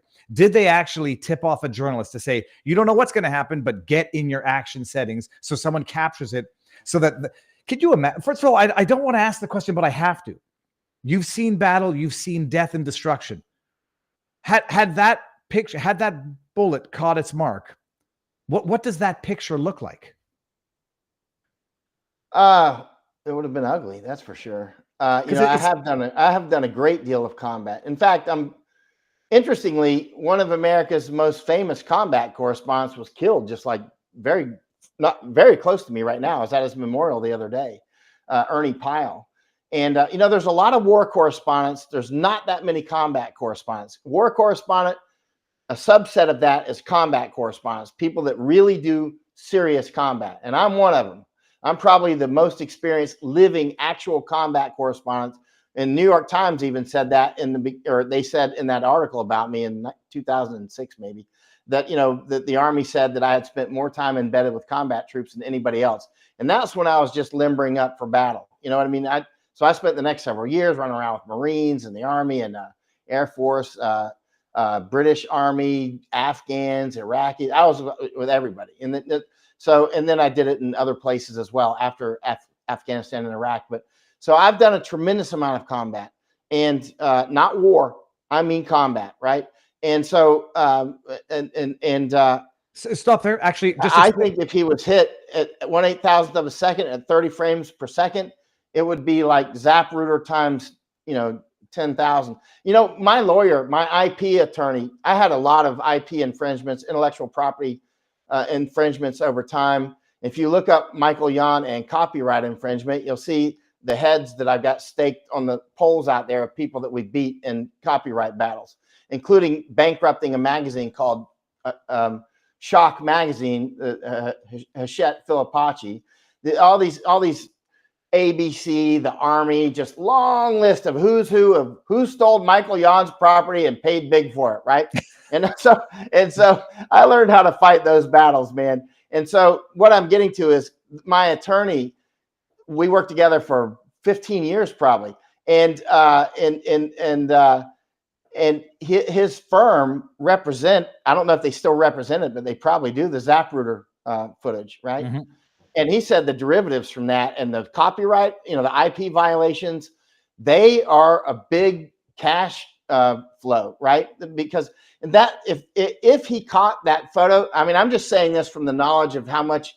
I mean, in the beginning when people were stealing my photos and big magazines and stuff, I was upset with them, But now I'm like, I wish more people would steal more of my photos because you make a lot of money off of it. But this photo. If he had shot a series of Trump's head exploding, let's say at 30 frames per second, which you can make that into a video in like 10 to 15 minutes on your computer. You take that 30 frames per second, that's an instant video, right? But that would have been worth, let's just be directionally accurate. I bet that would have been worth tens of millions of dollars to be directionally accurate, right? That photo would have been wild. That series of photos. So you would have had photo and videos, right? You would have had photo and video because you're shooting at 30 frames per second. So you would have been, I mean, that would have been off the charts. I'm gonna. You obviously everybody knows of this image. I mean, this is these images. I mean, this is what it would have been, but a human. Yep. It's so nauseating in a sense, but then also godly, divine intervention, cosmic, that in this glitch in the universe, it could have been that apple, and as it is he caught the trace. The alternative, it would have been a video of him with 50 megapixel of the best sensor that money can buy stills. It would have been a video of him talking, his head exploding, and him falling, right? And then all the other subsequent things as he was taken away, right? It would have been one of the most incredible sequences in history, right? It makes me want to actually physically vomit. And I'm not being dramatic. It makes me physically ill to think about it.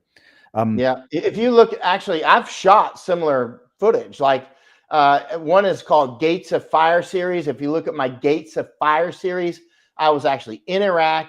We had a sniper event, hit one of our soldiers in the neck. He was okay. It just grazed him. And his name was Daniel Lama. He's okay now. And then we started shooting for the sniper. And so the current commander of CENTCOM, who would have been the one that just ordered that airstrike on Yemen, it would have been him, Eric Kurilla. I spent 5 months in combat with Eric Kurilla. And I was behind Eric Kurilla one day in Mosul, and when Eric got hit 3 times, and it got right in front of me, real close. And I was shooting with the 50 millimeter lens like this one, it was just like this, 50 millimeter lens. And I was shooting it at 5 frames per second because that was the best I could get back then. We were running down this alley. Eric gets hit 3 times, breaks a femur in half. He rolls, and I've got all this 5 frames a second. And I've got him getting hit, right? This is probably the most intense combat series I've ever seen in any war, actually. And I happen to be the one that shot it.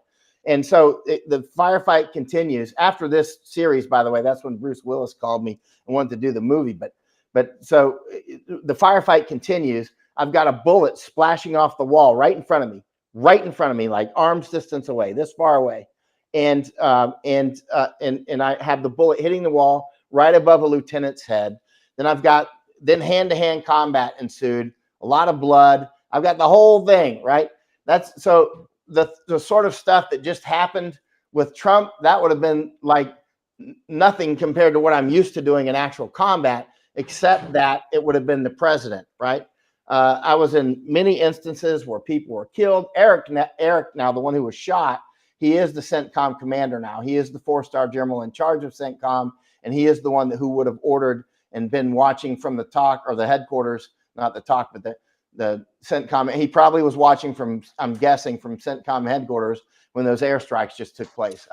I've been with Eric on the ground in many such things. And I've been with him in the headquarters watching this, and he was the guy that was shot, Eric Carilla. I'm looking at some of the images. Can I bring them up? I don't want to get. Oh yeah, go ahead. Well, I can only. I'm finding the one that you sent me. That you sent me yesterday. Let me see if I can bring this one up. That's a different day. That was a few months earlier. That was the little girl photo, also taken in Mosul. That was after a suicide car bomb. Let me see if I can. I can't seem to bring it up easily enough in terms of. Well, let me just see the. I go to Gates of Fire. I'll just bring it back out. Gates of Fire, Michael Yon. I put in femur to see if I could get. That's where Eric is getting shot when you see him running down the. There he is getting shot, and that it looks like his femur is that he's getting shot right there, and yeah, that's where he's getting shot. This the gentleman with that I'm putting the cursor around. That is now the CENTCOM commander. That's Eric Carilla. He's now a 4-star general. He almost died. He kept fighting even after he was shot. He kept fighting because there was a lot. You see, there's not much dust there right now. There's very little dust, and there's a lot of moon dust in Iraq. And as the sequence continues, there was a lot of bullets coming and going. You'll see a lot of dust start to kick up, and I start to move forward. And I actually had to pick up a rifle and help Eric because a couple of the soldiers, they froze. I mean, there was a lot of bullets flying around. I took a rifle and I joined the fight. And that's Rob Prosser right there. He was the sergeant major. I was with him later in Afghanistan. We were roommates in Afghanistan. He's a super stud, highly competent soldier, came from Ranger Regiment. So he was the sergeant major of the Deuce 4, the 124th Infantry Regiment. And the guy on the ground with the flex cuffs behind him, that's Eric Carilla. The other guy that was on the ground that you just saw, his name is Khalid Yassim Noah. Can't believe I still remember his name, but his name is Khalid. He had just been released from Abu Ghraib. He had just been shot 4 times. You see the guy with the blood on his leg? That's Rob Prosser. Rob Prosser shot that guy 4 times, blew a testicle off, hit him the other times in the abdomen. They still ended up in hand-to-hand combat, and that guy still lived for 8 months. And I took Rob's rifle because he had thrown it down doing hand-to-hand. His rifle was black. In other words, it was out of ammunition. So he threw it down, and he's fighting this guy. And the lieutenant gave me ammunition. He wouldn't fight, so I took his ammunition, and I joined the fight. And I cleverly accidentally shot a propane canister. And but luckily it didn't explode. A lot of gas came out. But anyway, long story short, that was Gates of Fire. Started off with Daniel Lama getting hit with the sniper. We're looking for the sniper. Eric then gets hit, and then Rob shoots the Al-Qaeda dude, Khalid Yassim Noah, who had just been released from Abu Ghraib.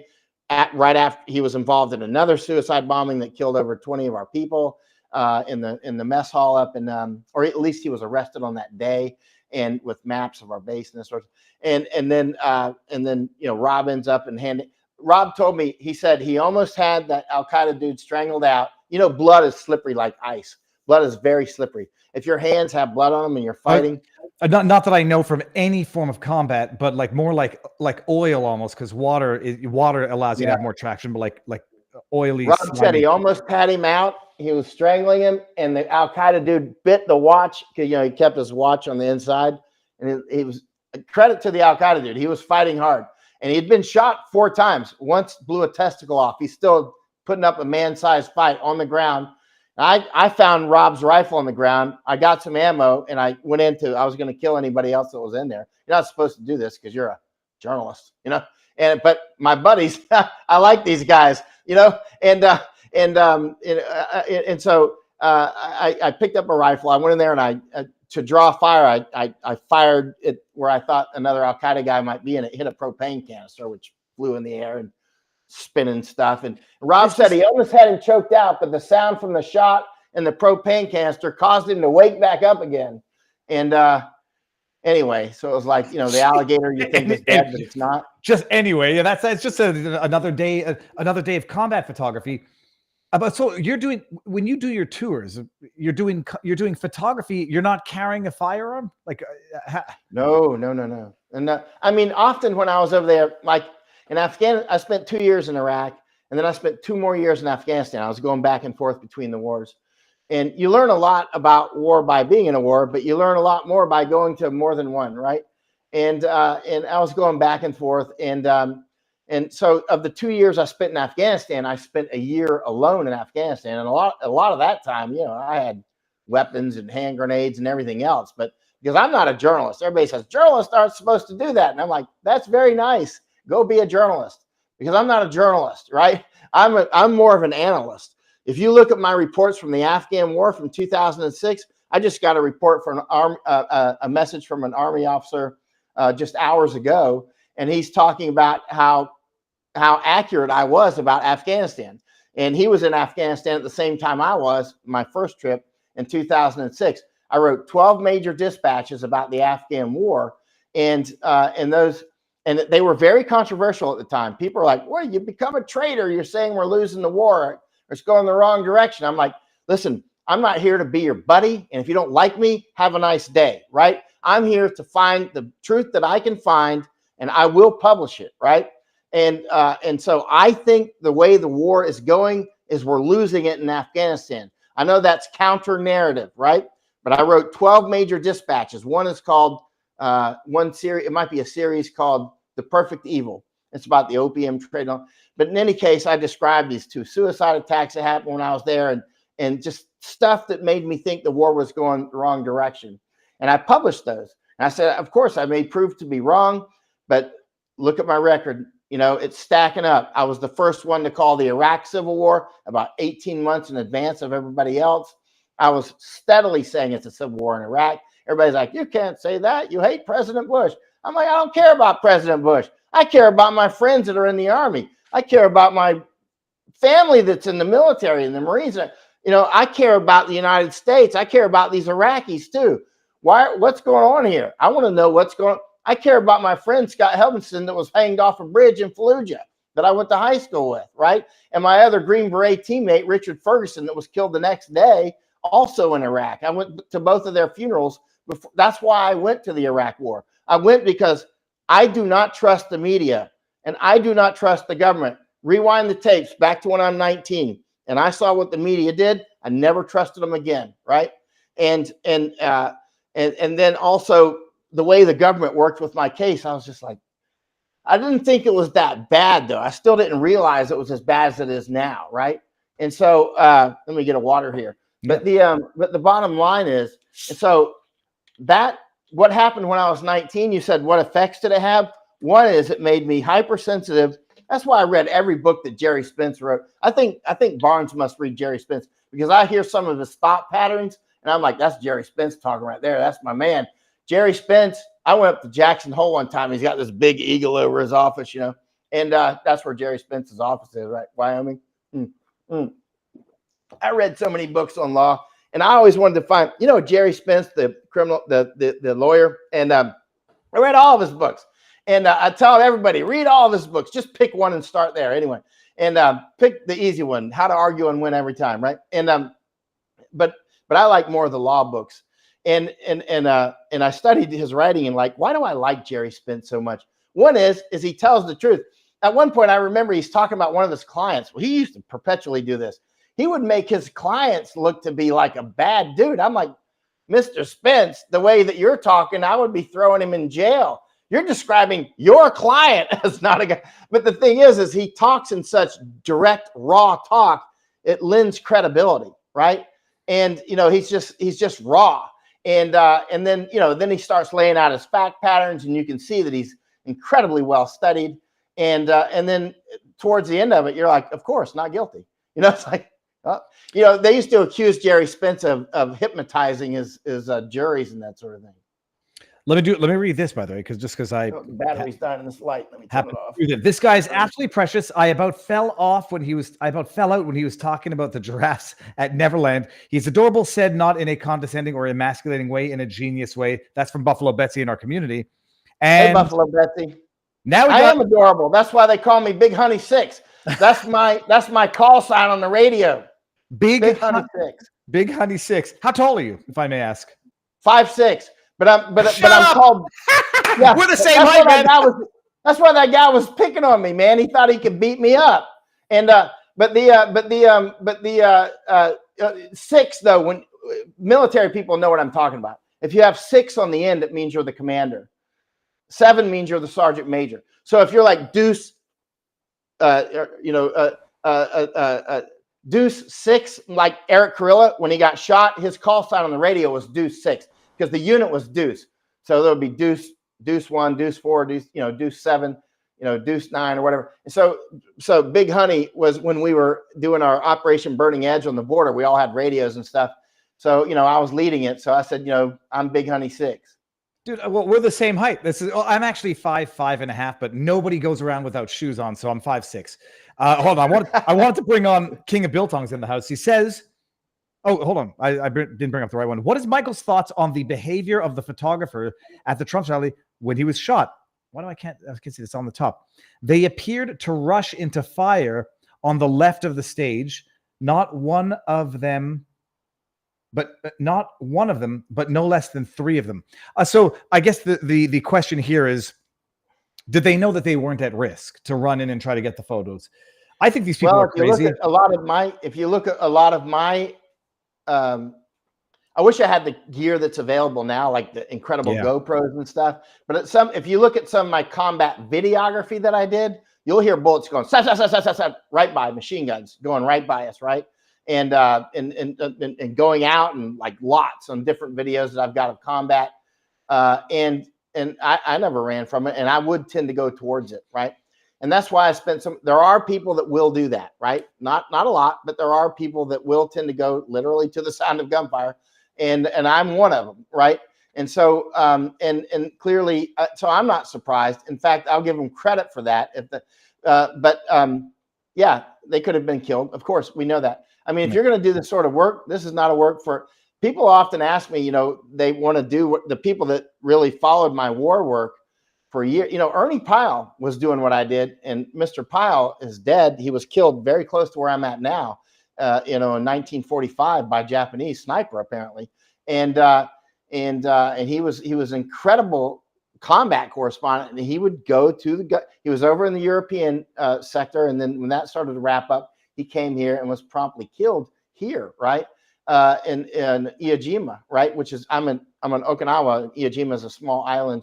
It's a 30-minute ferry ride from where I'm at right now. So you get on the ferry, you can drive on the ferry with your car and go. But the bottom line is, it's extremely dangerous. Like when I was over in the Thailand fighting, I was in 2 coups in Thailand, right? And I got hit in the leg there, actually. But I got hit in the leg. Sorry, when you say hit in the leg, you mean shot? I got shot, but it was the bullet did not make it. I didn't bleed. I think it was an M16 bullet because there was a taxi driver in front of me and he was killed, and I think it went through him and hit me. So when it hit me, it just stung. I was like, oh man, I got hit. And so I was running across. There was a lot of bullets flying, and I was in this position under a bridge by the Dusitani Hotel by Lumpini Park, and I was like, man, I'm going to get flanked here and get smoked. So I'm like, there's a lot of bullets going down that road. Chance it. So I went across the road because I threw the bullets, and bang, I got hit. But I got to the other side, checked for blood. Of course, you should always check your entire body for blood, feel it. And if you're with buddies or friends, feel it, feel down their back or whatever, because you want to make sure that often when you're in combat, you don't even know you're hit, right? But I felt that one. And I got over and I was like, well, I'm not bleeding. I checked everything else, no hits. A lot of times people are shot and they don't know it. It's somebody else that notices that they're bleeding, right? And so I got to the other side. The taxi driver was dead. I think it went through him, but I don't know. I have no idea really. That's the only thing I can explain it. I mean, I clearly got hit in the leg. It stung and it left a little mark, but it didn't even break the skin. It was like a hardcore pellet gun. Well, that's wild. Let me read this on that subject. There's a King of Biltong is in the house, and he says, good afternoon from Anton's Meat and Eat. Free shipping for your biltong using code VIVA. This isn't a sponsor, by the way. Anton from Biltong has just found the best way to reach a lot of people for $30. It's amazing. King of Biltong, BiltongUSA.com and AntonUSA.com. Help us fight climate change and eat more biltong. Use VIVA10 for 10% off your order. King of Biltong, Anton, it's good to see you again. He's up in Roanoke, Texas. Okay, so look, I'm not jumping on the conspiracy theory that the photographers had advance notice. I think that can be explained just by settings. Hold on. I will say from experience, they are often tipped off. There was Army officers in the Iraq War and Afghan War. They would say, If we want to know what's happening next, we just watch where Michael Yon goes. And how did I magically know? I mean, because I was getting tipped off. Hold on. So I was getting tipped off. Okay, well, now I'm starting to get tipped off, as in something's going to happen, or there might be an operation being carried out at X, Y, and Z point in time? As in, I would get a message that would say, Michael, go talk with Colonel so-and-so. He'll be at such and such today, you know? And I'd go, hey, Colonel, you know, oh, I was expecting you. And he'd go, here, we'll have a helicopter for you tomorrow and you can go over there, right? And then when I get there, talk with Colonel Smith or whatever, right? I'm talking with him. And I'll say, okay, obviously I'm here for a reason. What you gonna do, right? And so I get the whole brief in, and the next thing you know, I'm in a lot of combat because everybody knew I would do combat, right? And sometimes when our side knew it was going to be something serious, they wanted somebody like me that would dive into it. For instance, with the British in Sangin, Afghanistan, Sangin was the most dangerous district out of about 400 districts in Afghanistan. So even the combat correspondents, the very, very few that there are, did not want to hang out in Sangin very long. The British asked me if I would go. I said, send me a helicopter. So I ended up out in Sangin. I mean, I'm getting tipped off, and not just tipped off, but facilitated, right? And so, you know, I used to say to the Army officers, be like, how do you, we just watch where you're going, and we kind of know what's going to happen. I'm like, well, if I were you, I would keep my eyes on me. You know, if you want to know what's going on, just watch me. So when I see all this stuff, it makes perfect sense. Been there, done that. And this is normal. You look after on October 7th, the Israeli government is blaming New York Times and AP and who else? Washington Post, I think, for embedding with Hamas. New York Times denies it, but New York Times apparently was on. This is normal. This is absolutely normal. This is not only is it not abnormal, it's day-to-day business. It's like ordering a pizza, you know? It's like, well, by the way, Michael, I'm going to wait for confirmation before I say something next, but let me ask you this. Okay, people were saying, why would CNN be present, or why was whoever present at this Pennsylvania rally? I don't even know which way that goes. Are they? Were there, as far as you know, was there more journalism presence at this particular rally than at prior rallies, or less?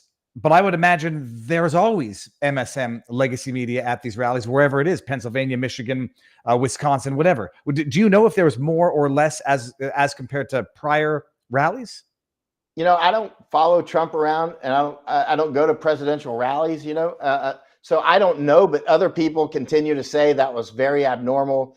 You know, normally they ignore Trump, but they were live streaming. And you keep in mind, this camera, you know, this has a Wi-Fi function on it. I can get on the Wi-Fi that you and I are talking over now, and I can shoot a photo and have it go right up, and somebody can get it in New York in minutes, right?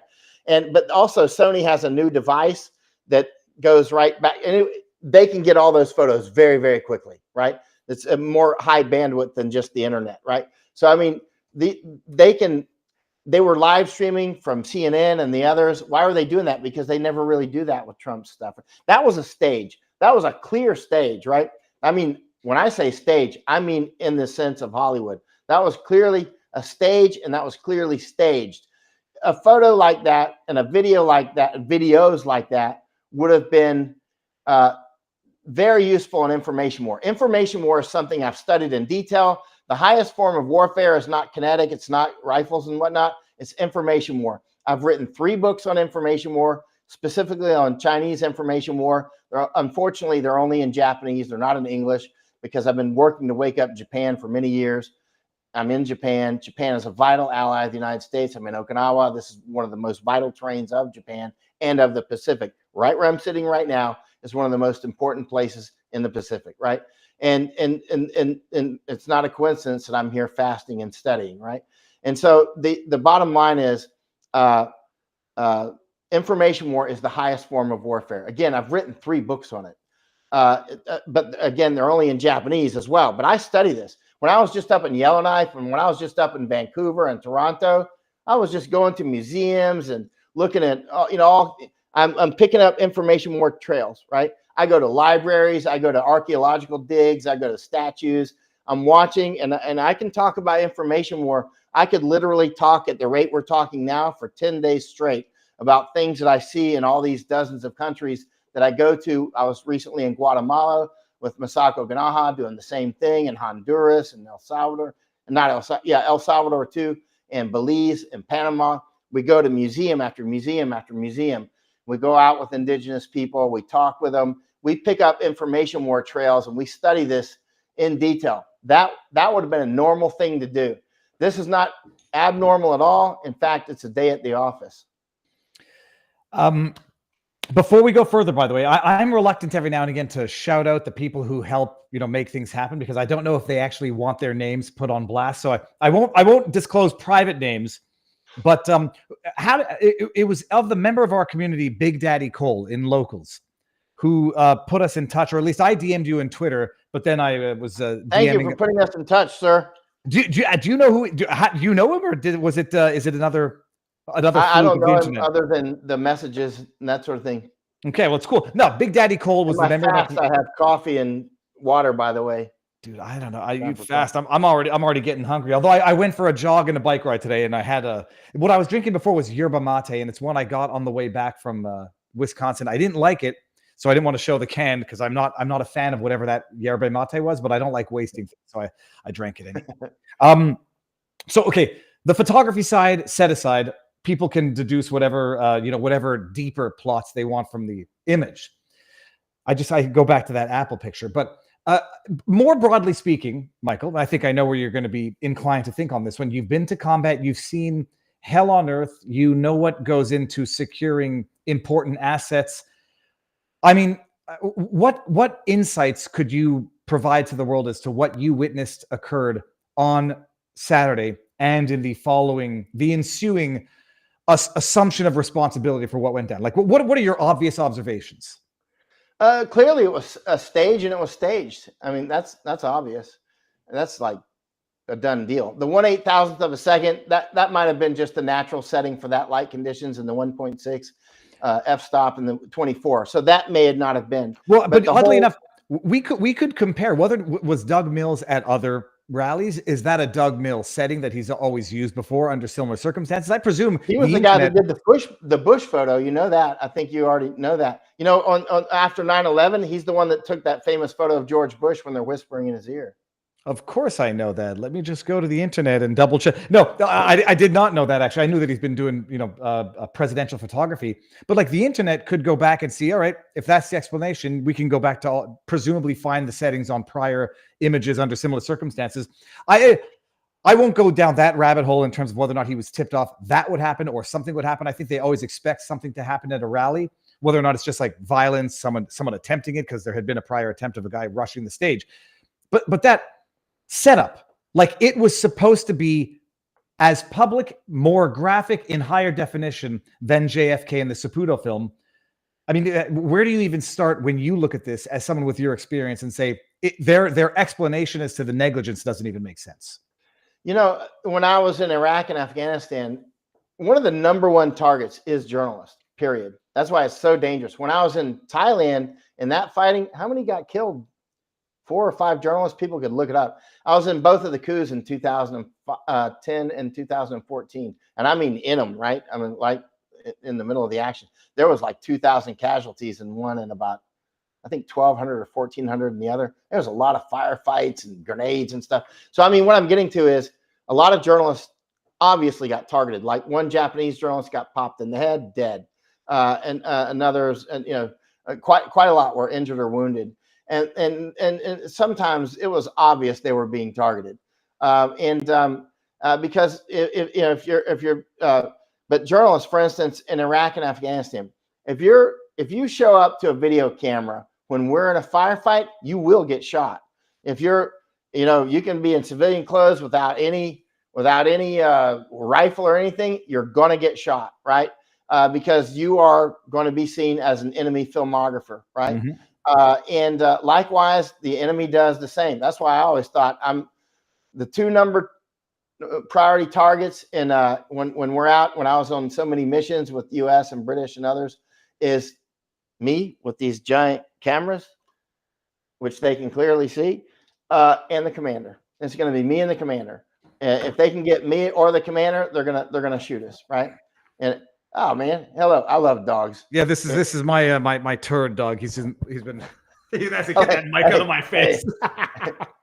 Every kid should have a dog, man. I can't believe people that grow up without dogs. It's kind of weird. Me too. Like I can't understand it either, and I can't understand like without a big dog. I'll show you a video in a second. It's I met the mascot for the Cleveland Browns on the way home, just by fortuitous chance. A big ass bull mastiff, just the most beautiful dog on earth. Sorry, one of my first babysitters was our German Shepherd Duchess, and when I would try to leave the yard, and she would knock me down. She was dragging me one time by my shirt or diaper or something. I was crying. I was like, Lena. I love Duchess, but well, okay. We're now just treat me like a puppy, you know. Well, look, we're on it. I'm going to bring it up here. Look, Michael, look at this dog. Hold on, we got to get this, and we got to get this in big. All right, apparently this is the mascot for the Cleveland Browns. What do you say? Look over here. Is there anything else you can do to this dog other than kiss him? My brother had one of those dogs, and he's probably watching right now because my brother watches you all the time with my sister. Yeah, he had a bull mastiff just like that. I grew up with bull mastiffs, so they're the absolute best dogs on earth. Not that this thing all over the place. The bull mastiff come. Look at he knocked your microphone windbreak off. he's angry because I'm complimenting other dogs more than him. But so you say like that's an interesting thing. Like people say journalists they don't get caught in the crossfire. They are targets. There's not like, oh, I'm credentials. You can't don't shoot me when you're in combat. You are documenting the evil deeds of the enemy, and they don't want you there. Yeah, if you're on their side, they're going to treat you like gold. And if they think you're on the opposite side, you're in extreme danger. I mean, the U.S. military has look at the I think it was a tank round that went into the hotel in Baghdad at the beginning of the Iraq War, where the journalists were, and they're like, "Oops, accidental. We didn't know that." Or Israel popping the journalists on a regular basis. Of course, they are. Listen, this is much more powerful than a rifle. That photo that I shot of the after the car bomb in Mosul in April of 2005, I think it was, of the soldier holding the baby. His name's Mark Beeger. He was actually Eric Kurilla's operations officer. Very serious man himself. Mark Beeger is a very serious soldier. Mark Beeger was trying. He had he had children too. And when he saw after the car bomb, he saw Farah. She that photo. He saw her condition. He wanted to get her to our hospital as quick as possible, but she unfortunately Farah passed away. But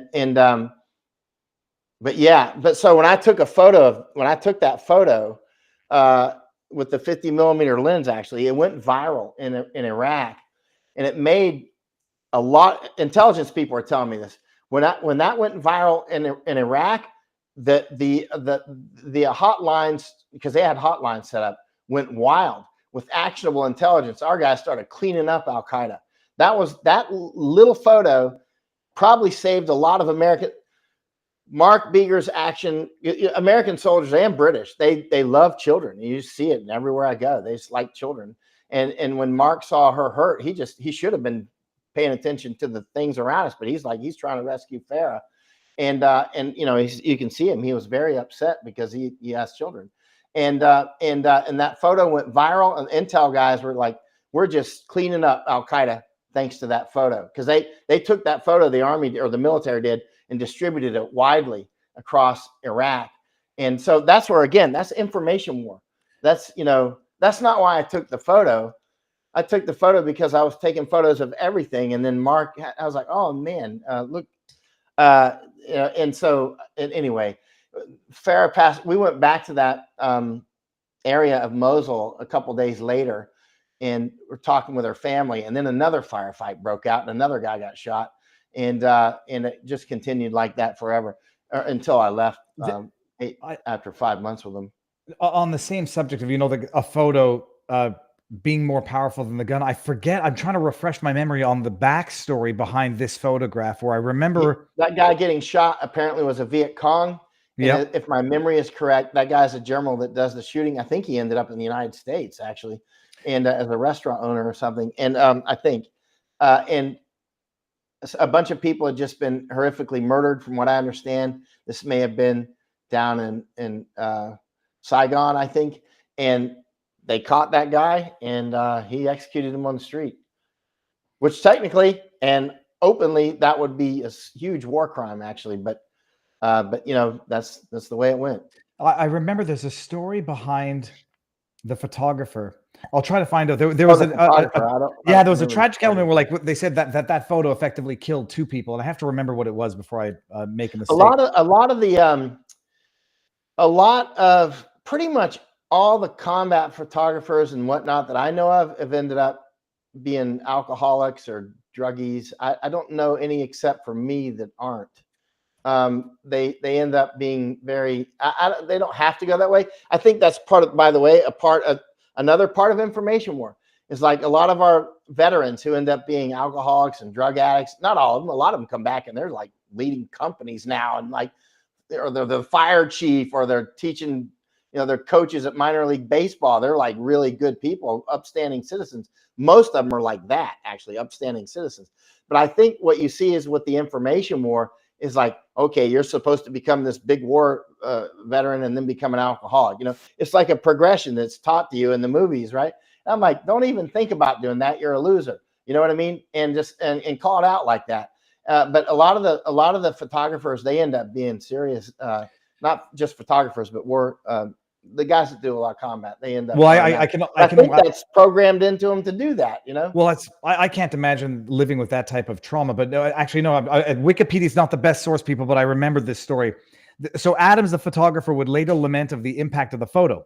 On loan and his photograph, Adams wrote in Time magazine, 2 people died in that photograph, the recipient of the bullet and General Nguyen Ngoc Loan. Oh, Loan, I'm sorry.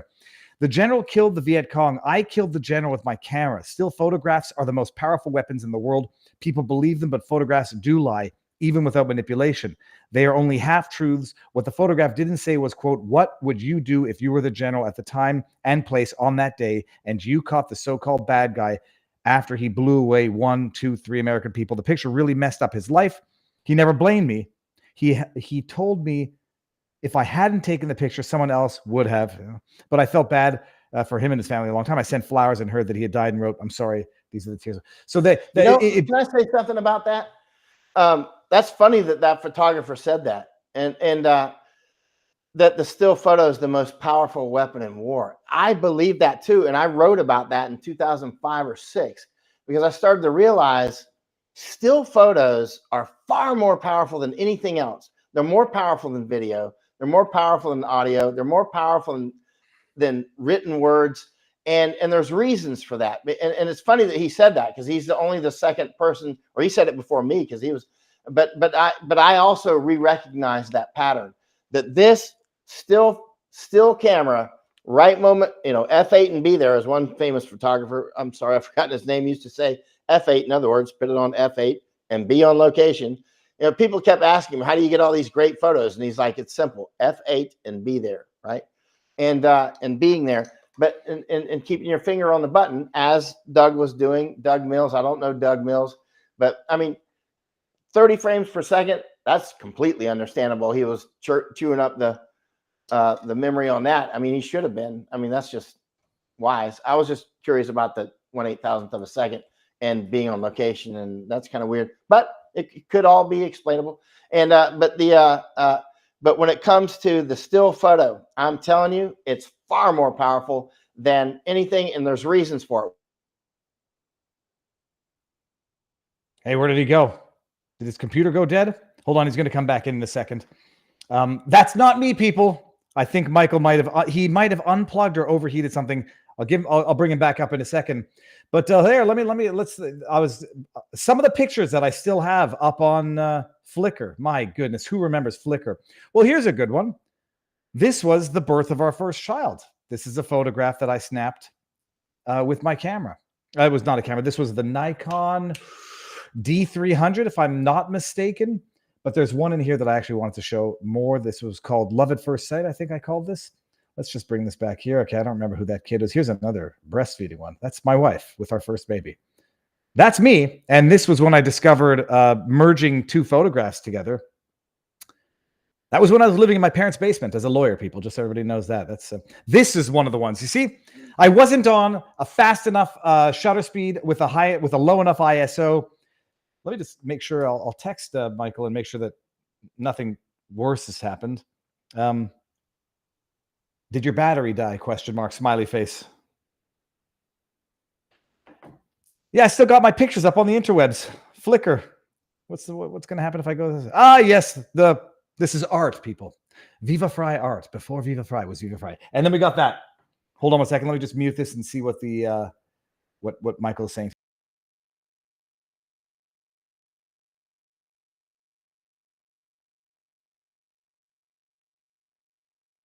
We're going to find out if Michael's coming back, people. But that's my favorite. That's one of my favorite pictures that I've ever taken. I call it takeoff or liftoff or whatever.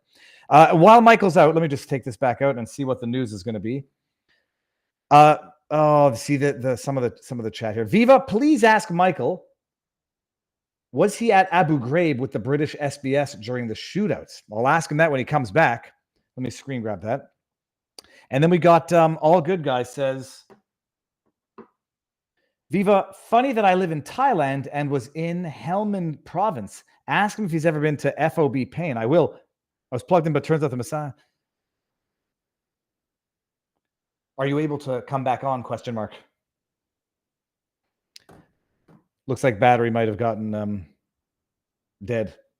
Viva, you got sidetracked, but could you ask Michael to expand on what he meant by this is a stage? Yes. Well, I think what he means is what I think we all understand this to mean is this was a JFK level orchestrated inside job assassination attempt intended to put JFK's public demoralizing assassination to shame in the level of violence, gore, and gratuitousness and publicity of it. This is what we can do, is what this was intended to be. That's what I think he meant. We're going to get him back in a second. Until then, let me just keep doing this. I've lost a few of the tips, so I'm just going to go to our locals community right now and see these. The question is, was that photographer at other Trump rallies, says Woodworker 1999. You can check. His name is Doug Mills. I suspect he was. But check it up. And that's what the internet is for. That's what 4chan is for. And I say that not being insulting. That's what the aggregate knowledge of the internet is for. Jeanette Victoria says, Jerry Spence is awesome. He answered an email from a nobody. Then we've got The Real J-Man says, what is Michael's thoughts on the behavior of the photographers at Trump rally when he was shot? I already read that one. This guy is absolutely precious. I got that one as well. If you're snapping HDR, says Finboy Slick, at least one of the many exposure levels required for compositing the image is going to be pretty fast. Could it be an artifact of a digital camera's HDR algorithm? No, I think the photograph is. Someone sent me something via Twitter. I think I'm gonna have to find it and watch the video. That's from Finboy Slick. I don't think anyone's questioning what that actually was, and I don't think the guy was on HDR or on HDR high dynamic range. Let me see if Michael's in the backdrop again.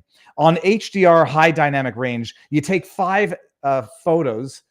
You take 5 photos within short proximity, and they all have different settings. One is overexposed, less overexposed, perfect exposure, underexposed, and then really underexposed. And you put them all together, you merge them together, and what you end up getting is a photograph that it basically has beautiful exposure everywhere. Let me show you an example of HDR.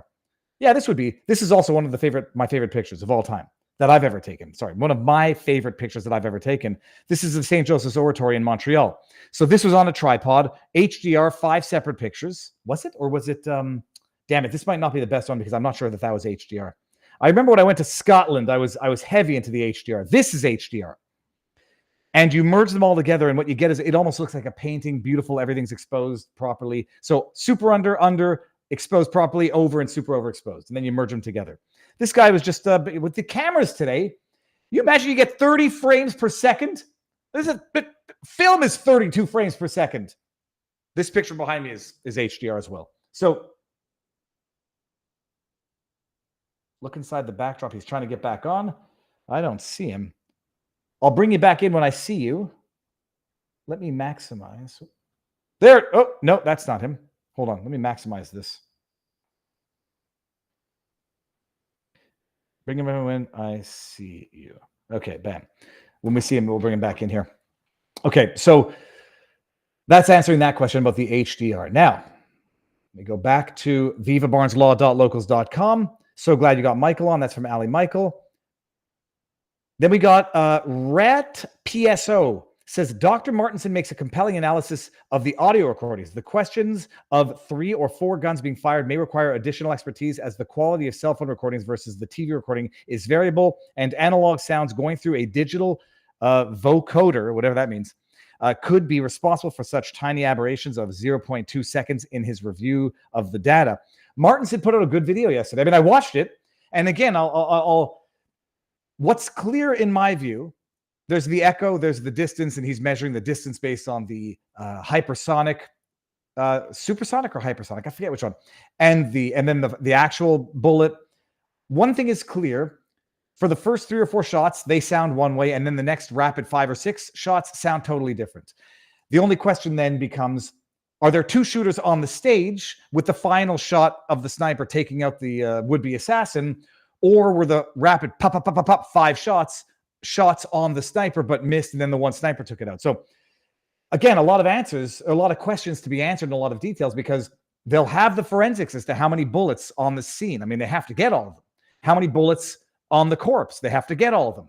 And so why isn't that information being shared transparently? Because this is a cover-up of a botched setup of an assassination. That's why. Who wants to... Oh, he's coming back in. Oh, there he is. Got it. Okay, I can hear you. I can't see you.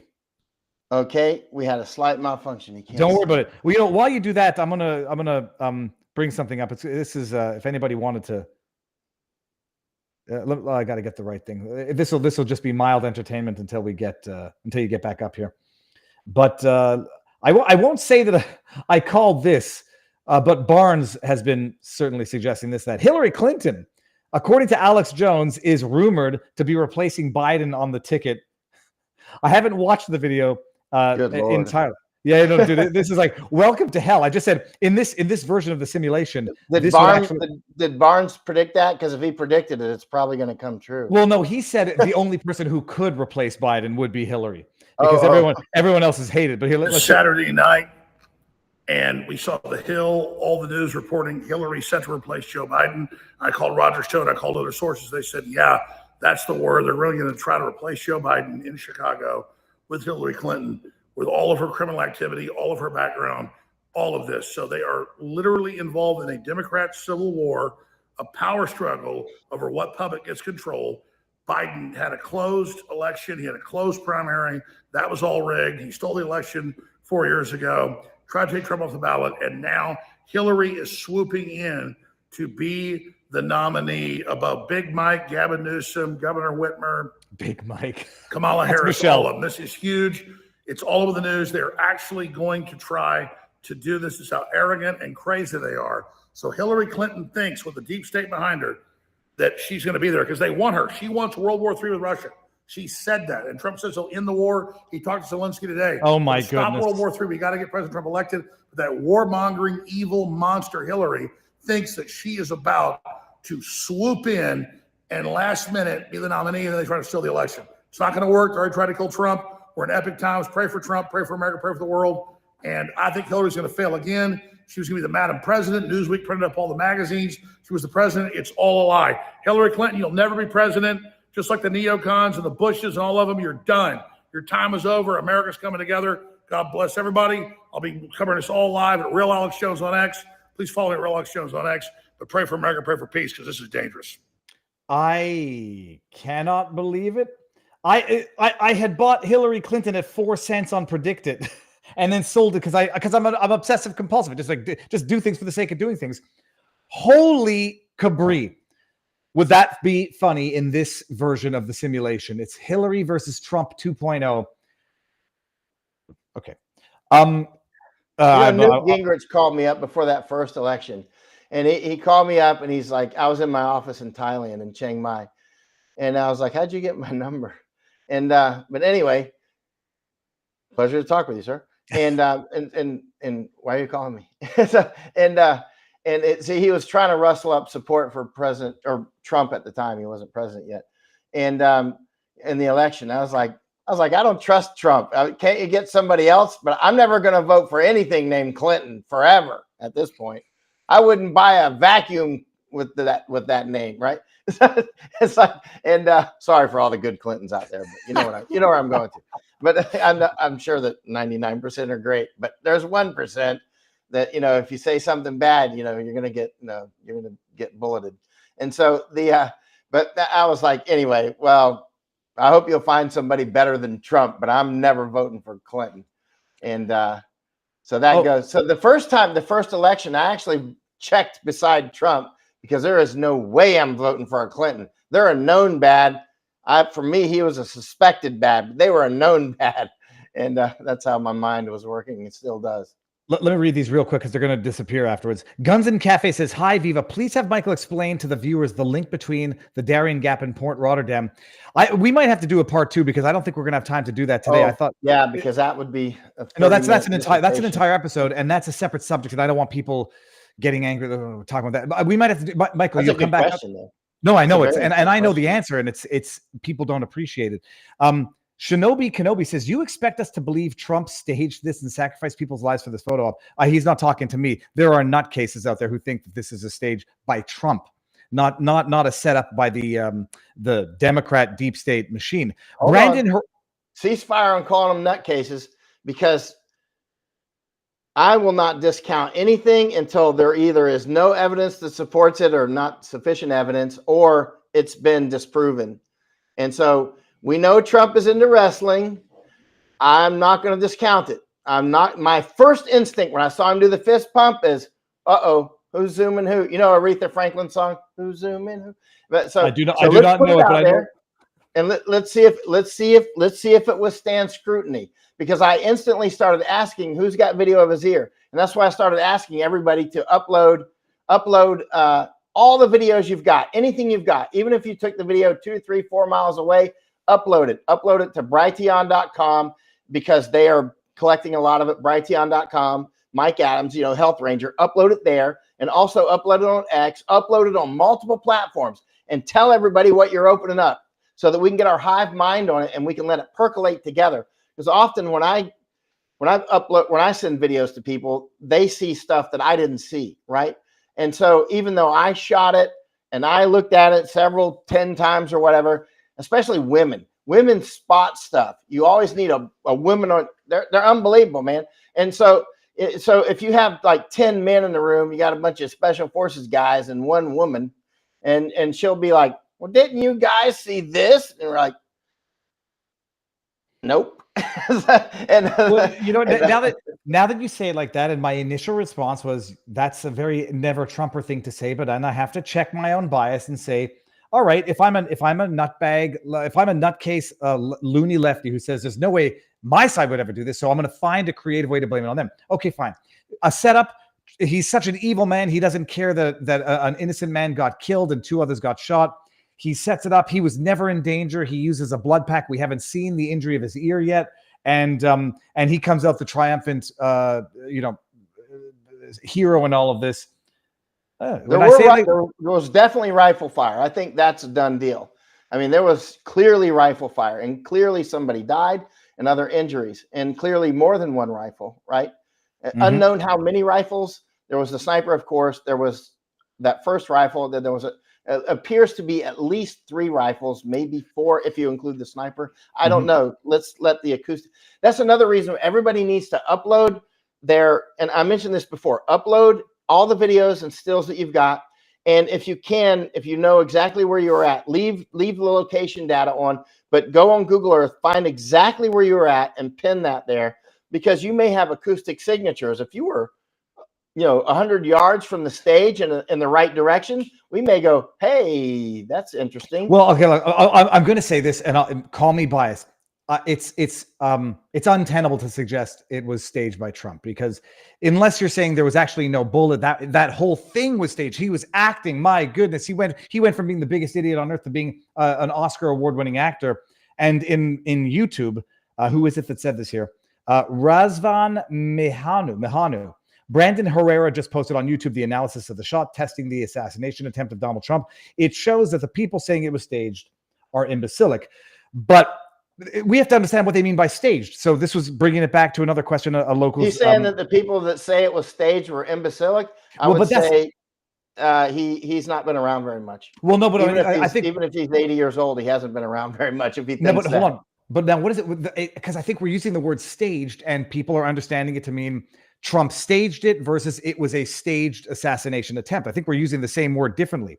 When you said this, it was clearly an information war stage as well. I mean, that's obvious to me. But you got to keep in mind my background. If I wish I could give people a library card to my memories, so that when they hear what comes out of my mouth, they say that sounds crazy. But if I could let you just look through my memories for a week, you would say, "Oh, I see why Mike said this."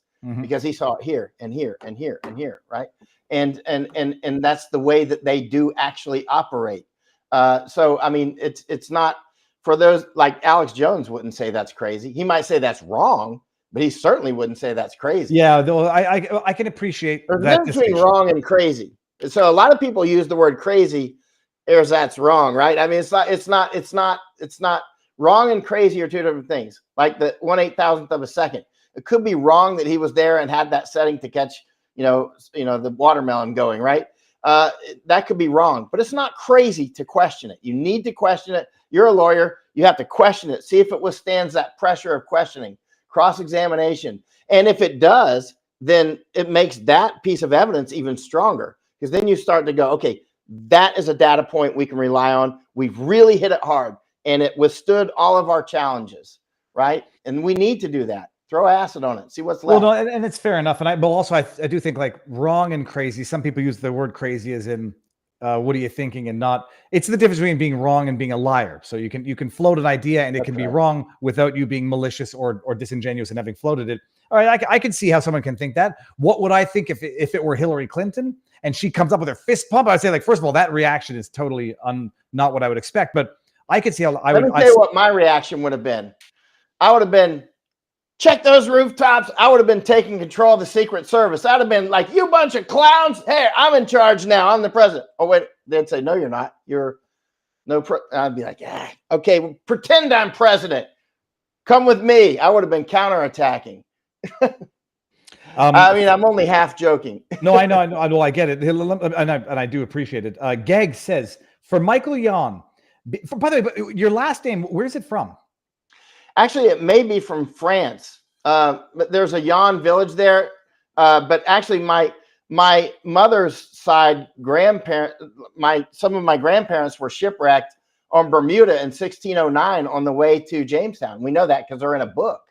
And, That's all the research that we've done. And actually, yeah, they're the Easons. My name is Jan, but my mother's side, the Easons, they came and they got to Jamestown in 1610. Actually, the Shakespeare play, The Tempest, was based on the story of their shipwreck on Bermuda. That's why Bermuda is the longest British colony still, is because of that shipwreck in 1600. Anyway, where's my name from? That appears to be from, there's a village called Yon in France, but we don't really know where that derives from originally. Okay, very cool. Beyond the voter numbers and potential election gaming, I believe part of the UN, in my opinion, migration operation in the US and Europe is aimed at diluting the nation state as a concept itself. Absolutely. We don't own our country. Someone else does. Or at least it's open for everybody. If illegals they're trying to destroy openly. They don't hide it. Yeah. If illegals are not naturalized and given the same benefits as citizens, conceptual nationality and citizenship is diluted. A globalist gain. Thoughts? I think we agree with that. I'm sitting here rereading Plato's Republic. Anybody read that? I mean, when I studied philosophy a long time ago, but yeah, and also the Machiavellians. I've been studying this book. It's really interesting, and it's about. I remember, years ago, I would go for long walks, and I would, and contemplate, like, our democracy, or it's not a democracy, of course, our republic can't really last in the form that it's in. Organizational structure dictates outcome, right? I got that from an Army colonel, rest in peace, Colonel Johnson, Al Johnson, and he told me that one time, and he said, Michael, organizational structure dictates outcome, and I said, wait, that was a brilliant statement, and so we started talking about it for hours, right? And and what we've got, the organizational structure that we have is built for a certain type of people that tend to be more educated. I got 3 books. Unfortunately, the light's sitting on top of them, but these are Benjamin Franklin. I found them in an antique bookstore in Tokyo a few weeks ago from 1806. Of course, he died in 1790. He's one of our founding fathers, of course, Benjamin Franklin. And he's talking, it's 3 books. And I bought them. And I can't believe I got a light sitting on top of his books. I just realized that. And so, well, heck with it. I'm going to get them. And so light will just be somewhere else. And these beautiful books, he goes on, they were so classically educated back then.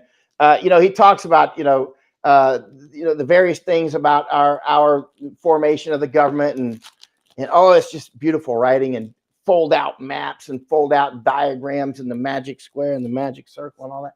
And, there's lightning experiments and electricity. But the bottom line is I think based on just years of study, serious study in books and then just seeing so many countries I've been to, 98, spent most of my life by far out of the United States. I can see where our system of government was developed for people that are more educated than the average is now. The average, these millions of people that are coming across the border, I'm down there with them. I've been across the entire U.S. southern border. I was just up at Canada on the border as well. And and I've been down all over the place. I've been watching this in Lithuania and Morocco and all of Netherlands. Ireland. When you flood these places with people that are coming from villages that don't have running water, their minds are, and by the way, you're importing in complete tribes. You're not importing like individuals. A lot of Americans that are naive and Europeans that are naive about this, they don't realize when you're bringing these people in, you're bringing in actual tribes, right? They have their own systems of government. They have serious OPSEC within themselves. In other words, let's say operational security, right? They will not, their tribe is their ant bed, right? And so, for instance, I was in Ireland, I don't know, a year and a half, 2 years ago, and I was talking with this one Nigerian, and I said, what tribe are you from? Igbo or Hausa? Or what tribe are you from? And we started talking about his tribe and all that stuff. I said, when you come here, I already knew the answer, but I always ask anyway. When you come here, do you seek out other Nigerians or do you seek out people from your tribe? He's like, tribe, of course, because that's what they do. You look at Iraq, where I spent 2 years. You look at the tribes. One of the biggest tribes is Al-Jabari. It is the biggest tribe in Iraq, right? Now, in the Al-Jabari tribe, there's a lot of Sunni and a lot of Shia, right? And I asked many of them, Sunni and Shia Al-Jabari, what is more important to you? Because on the TV, the big war is between Protestants and Catholics. It's between Sunni and Shia, right? Sunni and Shia. It's like the Protestant and Catholic equivalent, like almost direct equivalent, right? And I asked them if there is a Al-Jabari who is Sunni while you're Shia, is he your enemy? They're like, oh no, of course not. He is my tribe. So he's my brother or my sister. She's, we will treat them with the respect of somebody in the tribe, unless they do crimes within the tribe. And then of course it's game on. But so tribe comes first. Likewise over in Afghanistan, I love anthropology, by the way. So I'm always going, how do you do the law here and stuff like that? And so, by the way, let me say something about that. I was in this village in Afghanistan, and we're 50 miles beyond the power line. You got the tree line in the Himalaya. In the Himalayas, you got the power line beyond the electricity, right? And so we're out there, and all the village leaders, they have their beards and stuff. And I said, the kids love to moonwalk for you. I don't care if I'm in the Darien Gap with the Imbra Indians or the Kuna Indians or whatever, the kids will just magically see you and start moonwalking Michael Jackson, right? And they do it in Afghanistan, they did it in Iraq, they do it all over the world. And so these little village kids, so they know who Michael Jackson is. So I said to the village leader, I said, you know that Michael Jackson passed away, sir? And he's like, oh, the Michael, we shall miss the Michael. We shall cry a million Pashtun tears for the Michael. Please tell your people that we honor him or something like that. Everybody loves Michael Jackson. You'd think way out there that in Taliban land, this guy's clearly Taliban. You know what I mean? And they know anyway. But what I'm getting to is let's go to the Pashtun people. That's where I was going to. And then Michael Jackson popped into my mind. But the Pashtun people, before they were Muslims, a lot of people think they're Jews. And a lot of Jewish scholars think that. I work with Jewish scholars like 7 days a week, right? I mean, my main research partner is Jewish. That's why when you see people on my Twitter, by the way, people ask, who's JBS? There's one person that has publishing rights on my Twitter, and that's JBS. So you'll always see JBS if it's him. One time we were in Tokyo, and he's probably watching. It was his dad, actually, the colonel, that told me Michael organizational structure. And so, we were in Tokyo, and we're in this dimly lit place and leather seats, and he's drinking the bourbon like Barnes loves to do, and he's smoking a cigar. And I said at one point, I was like, you really are, because we were plotting on something to do an information op and to fight China, right? And he's smoking and everything's. I said, you really are the Jew behind the scenes. So ever since then, he always posts his JBS, and because he's got that big Spock brain, he studies like crazy. In fact, he gave me this book, but the point is that the Pashtuns, it's believed that they may be a lost tribe. Same with the Kurds, by the way. And so when I ask some Pashtun, some will actually say that. And Pakhtunwali, which is Pakhtunwali is like the Pakhtun way, right? That is their anthropological firmware for how they operate with each other. Pakhtunwali is like right out of the Old Testament. And one Jewish scholar, he's on YouTube talking about this. He's like, this is Old Testament. Those Pashtuns were Jews, and so this is a Jewish scholar saying this, and then they became Muslims later. So when I talk with a lot of Pashtuns about this, I would say, are you a lost tribe of Israel? And some would say yes. Some would say no, of course not. Like the Kurds, some will say yes, some will say no. But what's interesting, I would also ask them, what's more important to you, Pakhtunwali or Islam? Now, a lot of people will say, of course, Islam, but not them, the Pashtun people. There'll be some Pashtun people watching this, and you can confirm or deny what I'm saying in the comments, right? And your name better be Pashtun, because I'll be able to recognize it. And that is, they take Pakhtunwali before Islamic law. Pakhtun law first, like hospitality and guarding women and all these other things, right? And they're hardcore on it. So that's quite interesting, isn't it? So what I'm getting to is all these people that are coming through they're coming through with their own laws and their own ways, and they're quite serious people. Actually, I liked Afghans quite a lot. I get along really well with Afghans because I get along with farmers in every country I go to, and most of them are farmers.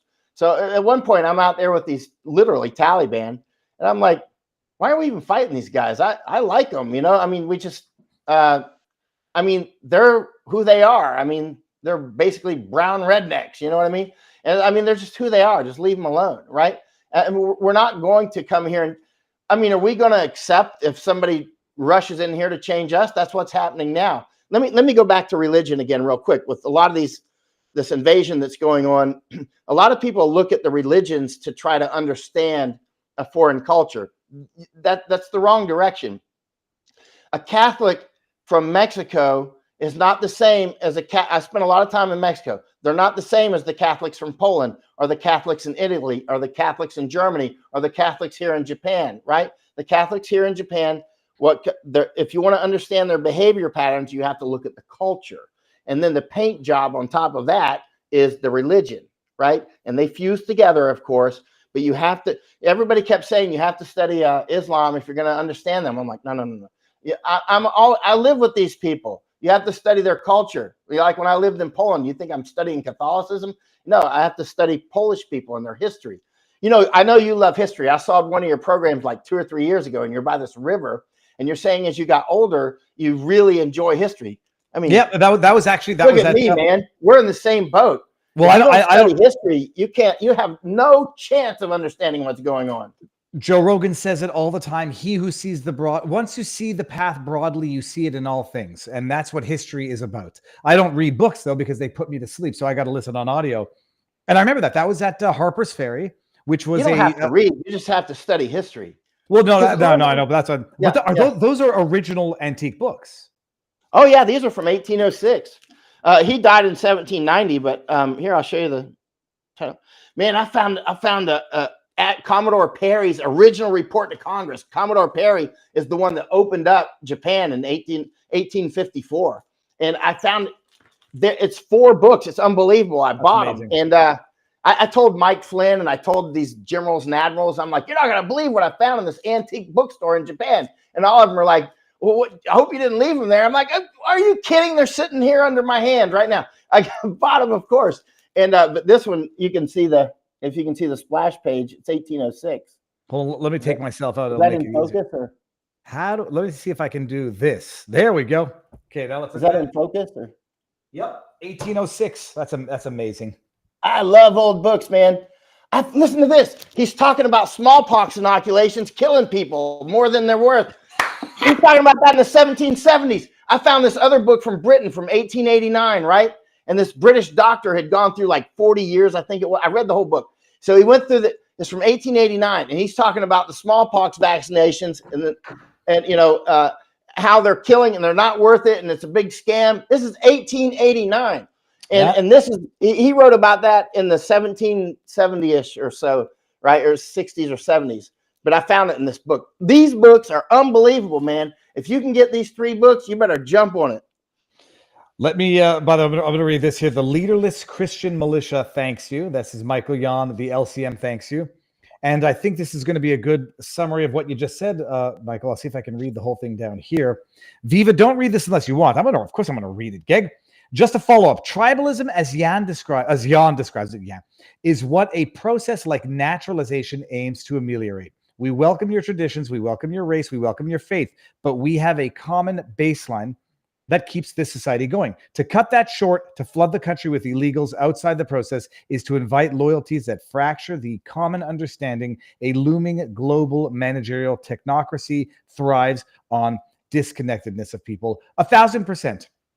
I agree with that. The thing is it's not going to work if you bring in huge numbers. You'll create what's called anthro-insula, human islands, right? And this, I had to invent that term because there was no term for it.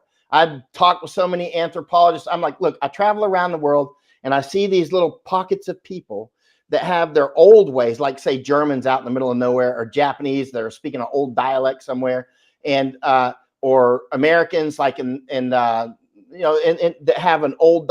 I watched this documentary about these Americans down in Brazil, right? And they had left in the Civil War in early 1860s, and they didn't want to be involved in it, so they went to Brazil. And they're talking in the dialect that my grandparents spoke in. They're speaking at the same cadence. They're talking about the same things. They're talking about, sitting on the porch and stuff like we used to do. And so, I mean, the thing is it's an anthro-insula, a human island. If you have a pocket of people, say Germans going to, they would charter entire ships from Germany, take the whole village and all the tools and the dog, and they would go off to Texas or something, New Braunfels or something. You know what I mean? They would make these towns and they would all speak German until the wars came, and then it became unfashionable to speak German, right? And so, to put it mildly, and so, but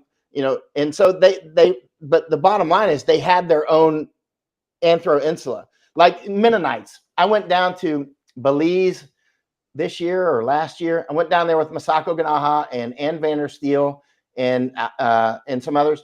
And we went to, I was looking for Mennonites because I wanted to talk with Mennonites because I wanted to know, because they have what I call meta structures. I just have to make up these names because I see things that I can't find in any books. And they're meta structures. A meta structure meaning Mennonites who are in United States and Canada, and now they're moving down to Suriname and some other places. And I wanted to talk with them about what's going on. I wanted to see their perspective. Now, the Mennonites in Belize, so we're out there and they're like going on the horses and buggies, and they're real nice. They speak German, so I could communicate with them because I speak German still quite well. But they're speaking Niederdeutsch, which is Low German. So when they're talking with each other, I can only pick up maybe a third, but they can understand me because ich spreche Hochdeutsch. I speak High German. They can understand everything I say. But they are living out there with no electricity, huge farm. They call them camps. But the Belizean government tried to make them jab, right? And they're like, no. But the thing is the Mennonites create a lot of the food for Belize, right? And it's like really good food. And so the Mennonites are like, we'll just leave, because keep in mind, these are people that live made up, like Kurds, like a lot of Jews do, like a lot of Chinese do, like a lot of Germans do, actually. And so they have these meta structures. Germans, I think their meta structure is kind of probably falling apart, but a lot of Jews, they retain their meta structure. So when I go to different countries, I'll talk with Jews in Guatemala. I had dinner with some recently when I was, earlier this year, I think, and in Panama, the same thing. So there's all these meta structures where it's like a global country. The biggest diaspora, by the way, is Kurds, I think, maybe 40 million. Nobody knows. But the bottom line is Mennonites. I wanted to talk with them. Like, why are you leaving Belize? I think I knew the answer because that's why I flew there, but I wanted to hear it from them. And it was because of the death jabs. They didn't want them, right? And they weren't going to do it. So that they were like, well, we'll leave. And so they started sending people out to Suriname and other places to scout out a new place to live. And when the Belizean government realized, hey, we're going to lose our Mennonites who don't cause any trouble. I mean, the crime level is practically zero. You can see, who the Mennonites are who have broken the rules in Mennonite land by they make them not wear shoes or something for a week. Mennonite walking around barefoot, he did something wrong, and he like glanced at a girl a little too long or something, and but so they were going to leave, and then the Belizean government was like, okay, you don't have to take the jabs. But now, like the Mennonites that I was talking with, they're going down to Suriname right now. They're building the camp right now. I found one article recently, and there's an information war clearly against the Mennonites because they're very self-sufficient, and like the Amish. I love Amish. I've spent a lot of time with the Amish, and if you can have Amish or Mennonite neighbors, you're doing pretty good. But they're the Mennonites we were talking with in Belize. They're starting a new camp in Suriname. But you can see there's articles in the papers like, hey, they're doing this, they're doing that. They're trying to make them into like they're bad guys. When was the last time you saw anything bad from a Mennonite or Amish? Although Mennonites, they're pretty well known for smuggling anything. But all right. I know you're not watching this, Mennonites, because you're not on this program. No, I was just going to look at the shooting. There was a shooting in an Amish area. I forget when it was. West Nichols Mines, Amish, 15 years ago. Oh, they will throw down. There's Amish with guns. I mean, there's Amish that are straight up armed to the teeth. There's no question about that. I can say this from. But no, this is. I mean, it's going to be a good point to stop, because we need to do the part 2, which is going to be your experiences at the Darien Gap and what the geopolitical relevance as to what's going on with the immigration, what it's facilitating. I want to pick your brain because I know that there's just no time today to talk about the Hebrew Immigrant. What is Hebrew it? Immigrant Aid Society. And Alejandro Mayorkas, whether or not these immigrants or these asylum seekers that the HIAS purports to be helping are actually asylum seekers or economic migrants. The Darien Gap, it's global importance, what China is doing in terms of facilitating, building it out, shipping people out there. I was there when Mayorkas came.